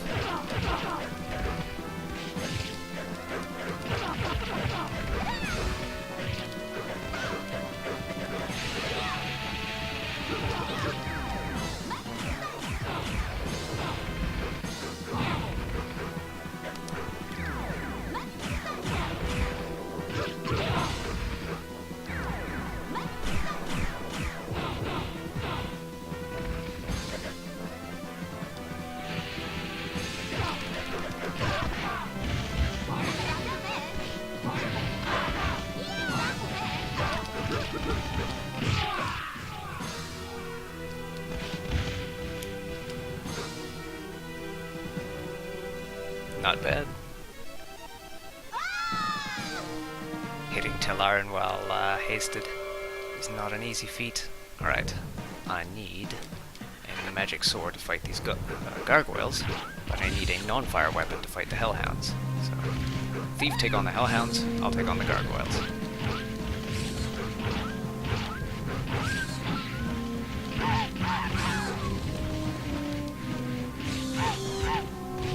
Level 3 lightning bolts.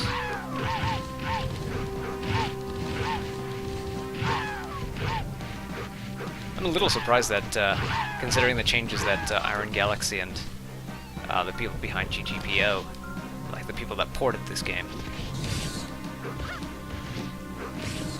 that they didn't try to change up the mechanics of weapons like these any. Like combo ability to the Sword of Fire and such. Sword of Flames. Is that your bed?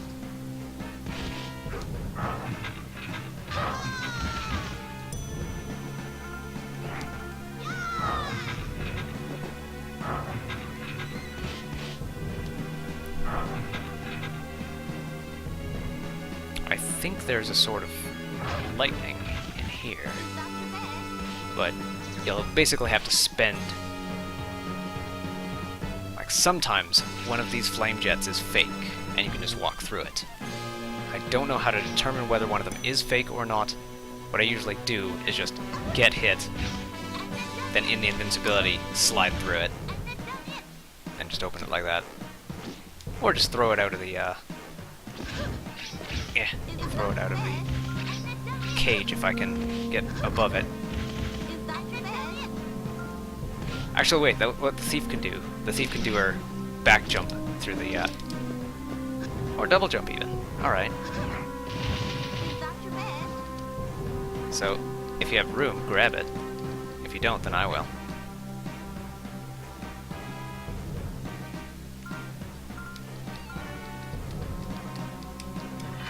Let's see, this boss is especially susceptible to magic, and particularly lightning.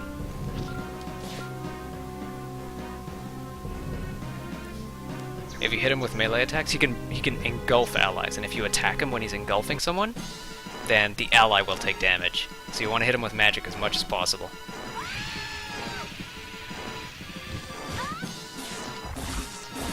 Like...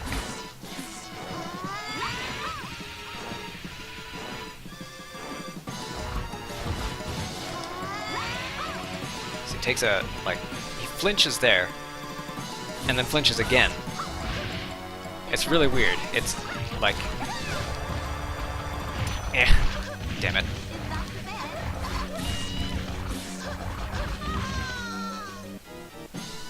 This is where most of my 1cc runs ended in the arcade days.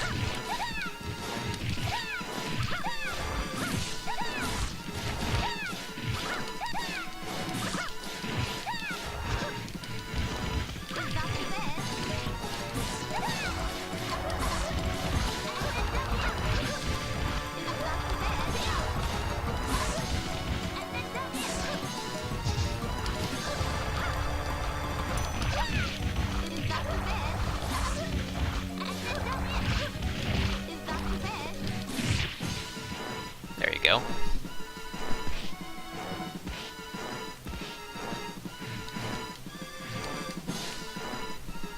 With the cleric, there's a very simple strategy for this, and he could cancel his attack into his dash attack. Well, everyone can do that, but the cleric can do a like attack dash attack, attack dash attack, attack dash attack across and across and across this ghost, this Iser Horden. As a very good way of evading that bite. There we go. Do I need a lot of space for these? I think I do want oils and hammers. Next should be the Dark Warrior, the second Dark Warrior. Now, that boss that I was talking about earlier, that can speed up and speed up and speed up as his health goes down, there's a second one of him.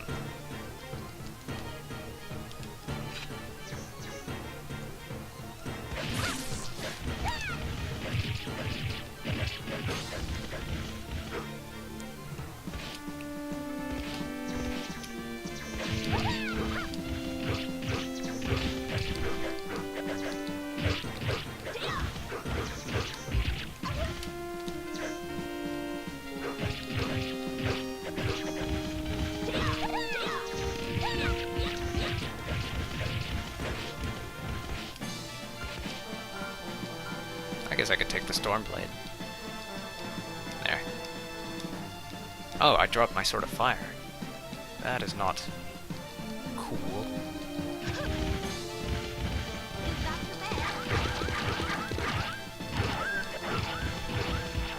is not how you say cool.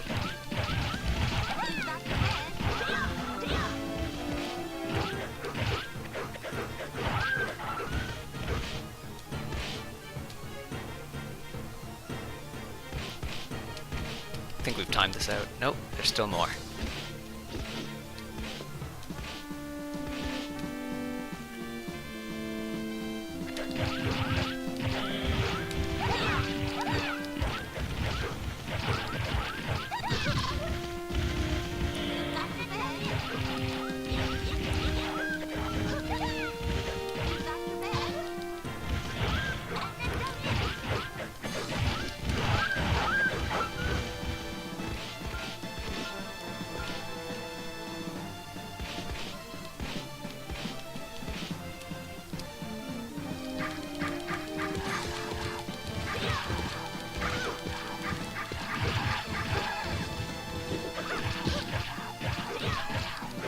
Goblins standing up won't get hit by arrows, but if you pop them up into the air, then they will.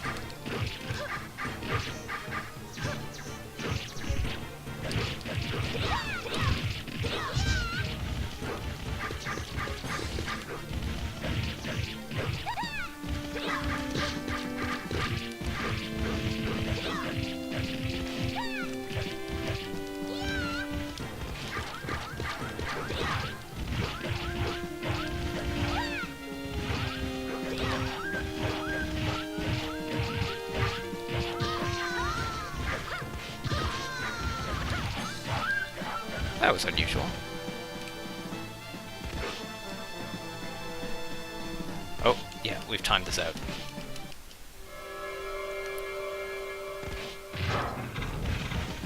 Most of these chests are, like, I know one of these contains a medal, and by now you've already filled the last spot on your character sheet with something or other. Magic. Need magic weapons.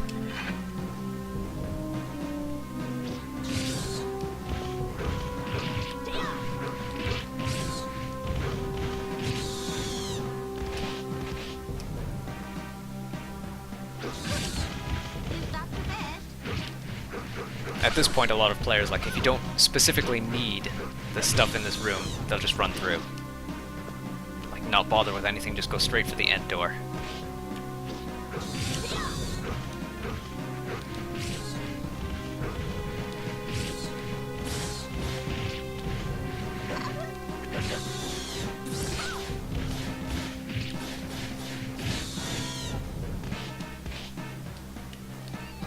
I really should be using these rings more. I'm not taking this as a 1 credit clear if I'm not using these. Let's see, there's one big healing potion and 2 small healing potions in these. Usually whoever takes the big one gives up the 2 small ones. Also, once the screen stops scrolling this way, all of the traps on the previous rooms deactivate, so you can go back and loot them. Let's see, this is a treasure room with a bunch of temporary items for your character sheet. And the thief wants to... Oh, we have someone joining.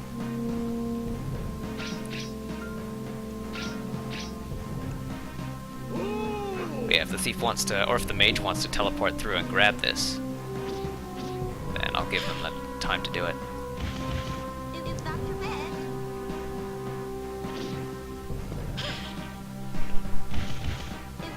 Almost. Yeah, I totally forgot about the thief's double jump. But yeah, you could either double jump or you could just dodge through it. Both the mage and the thief have the capability to do this.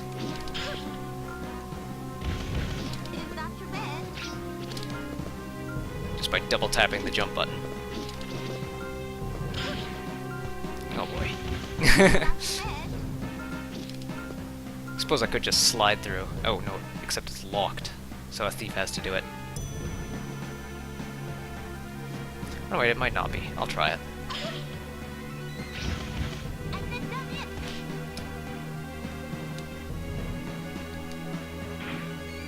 There. Thief. It is a shield of P. I forgot what the P stood for. Might be shield against... oh, protection from evil. Is that your bed? Would have helped against the Aetherhorde. I think I'll stick with the fire shield. This area I'm not even going to bother with fire weapons. Activate all the gargoyles.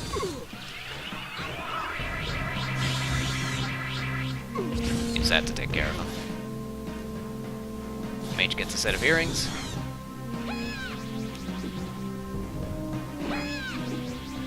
Someone gets speed boots. I'll take the gauntlets. Or Mage can have the gauntlets then. I'll take my lightning rod back. Mage can have the rod of ice.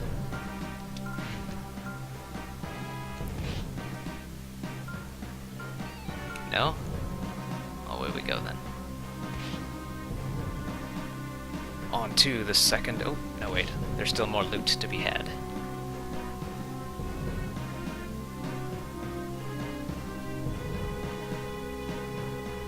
This mage doesn't even have a name yet.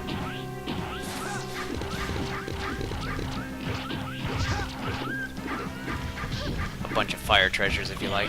Bottle of elemental. I should not be taking these guys on with a fire sword. So here we have the fire room.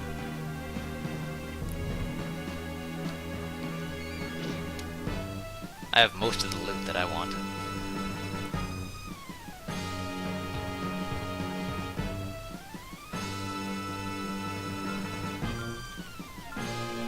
Our mage seems to be idling.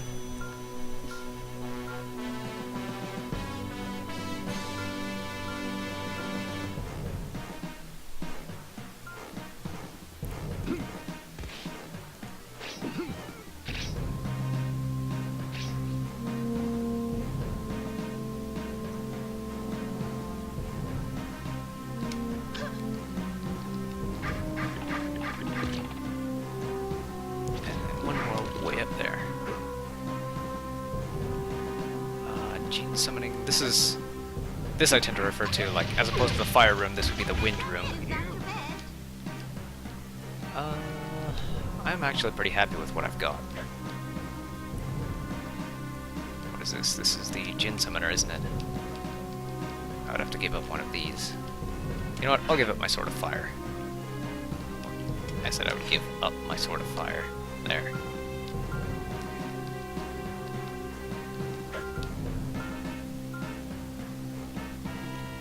You don't really need too much money from here on out, just enough to refill your oil bottles and hammers if you like to play with those. You don't even need those anymore. Usually your equipment's powerful enough to carry you through.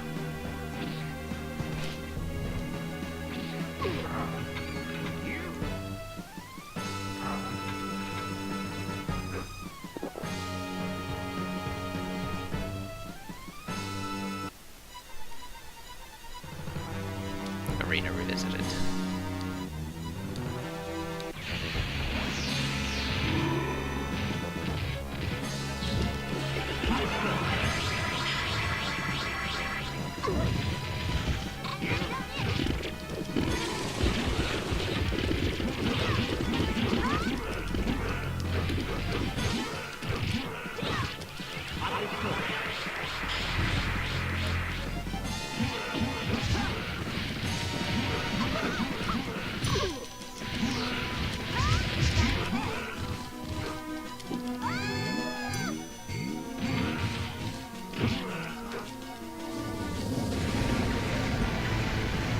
Help wanted.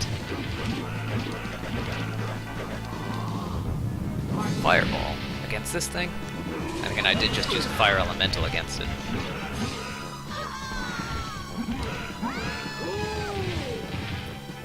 Oh, looks like our credit counter's reset when someone joins. It's showing this as having used only one. Continue. Come on, croak.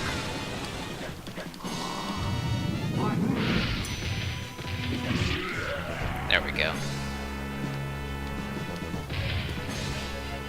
Little surprised to see a mage using Fireball. Then again, if you're good enough, then it may just boil down to a stylistic choice more than anything.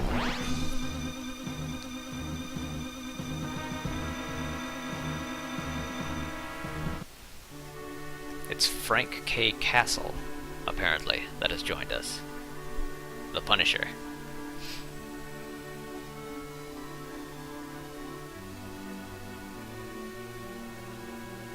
Or perhaps just a Punisher.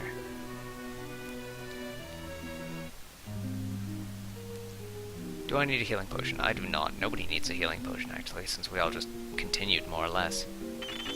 I will grab oil and hammers, though.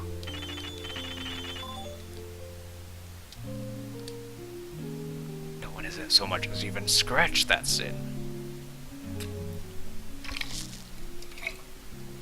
The last two stages.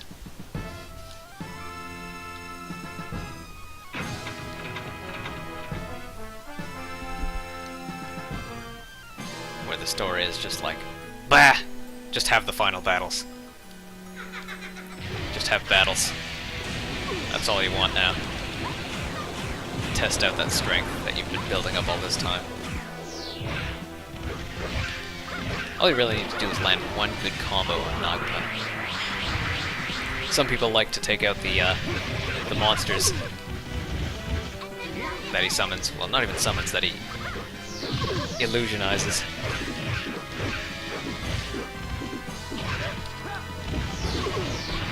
There's a verb for each school of magic.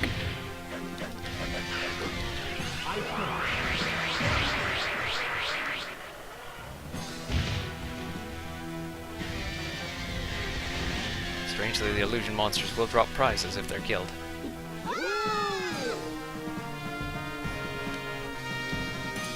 Not even a break after this, you're straight into the final battle. Now, this is something that's a bit difficult to explain when you're not playing this in meat space with your allies. But when when this dragon does that rise up and drop rocks thing, as opposed to Raphael, where you just run up to the top, here you have to run across the arena to avoid it.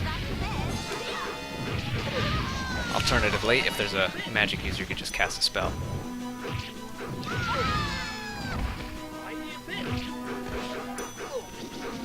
Ah, crap.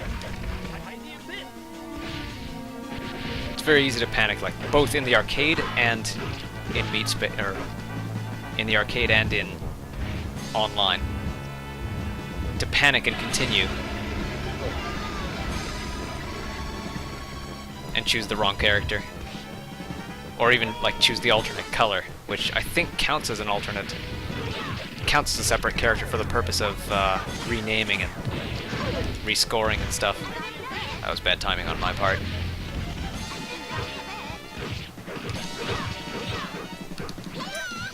Oh, I dove into that rather than countering it. I wonder if these will even hit.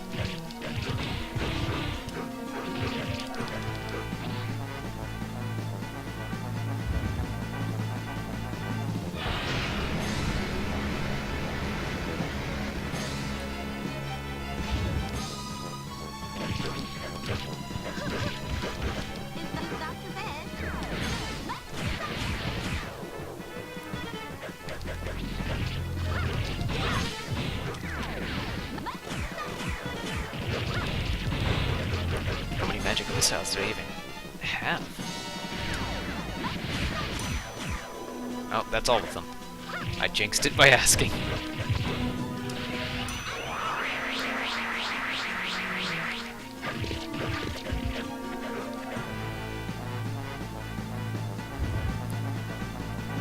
If I recall, dragons can only breathe fire 3 times a day, so this should be the last of those breath attacks.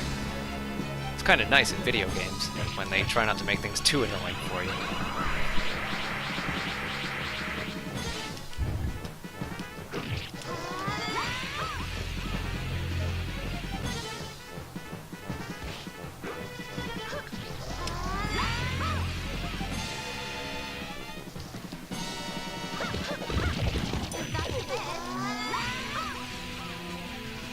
I think this missed. Oh, no, it hit. Unfortunately, the Dragon Claw stops. The Dragon Claw actually pauses while you're casting a spell, so you can't use it to bypass it.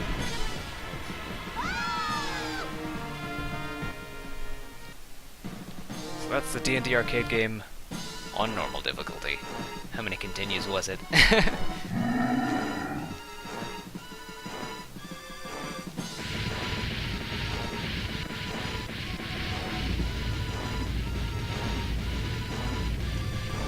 Got 400 achievement points for this.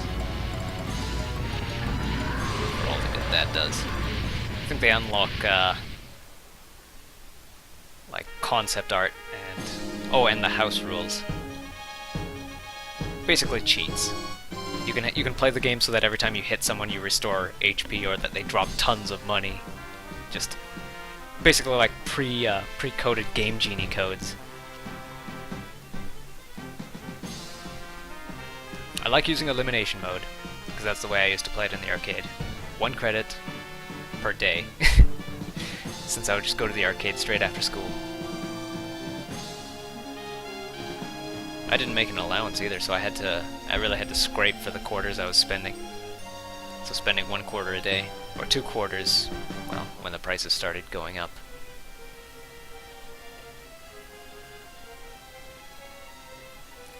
It's kind of a pity that the arcade culture had spiraled to a point where like a single play on an arcade game could cost $1, $2. Like, it would cost $2 if it was something like DDR or like a music game, like one of the popular music games. And you'd only get like 3 songs, and if you failed one of them, it was a game over. Here, a quarter, 2 quarters, an hour and a half of gameplay if you were like me and you searched every nook and cranny. Like, there are people that could speedrun this in 10 minutes.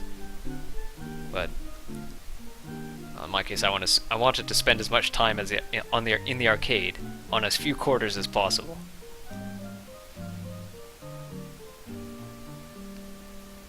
So this was one of the games that allowed me to do that.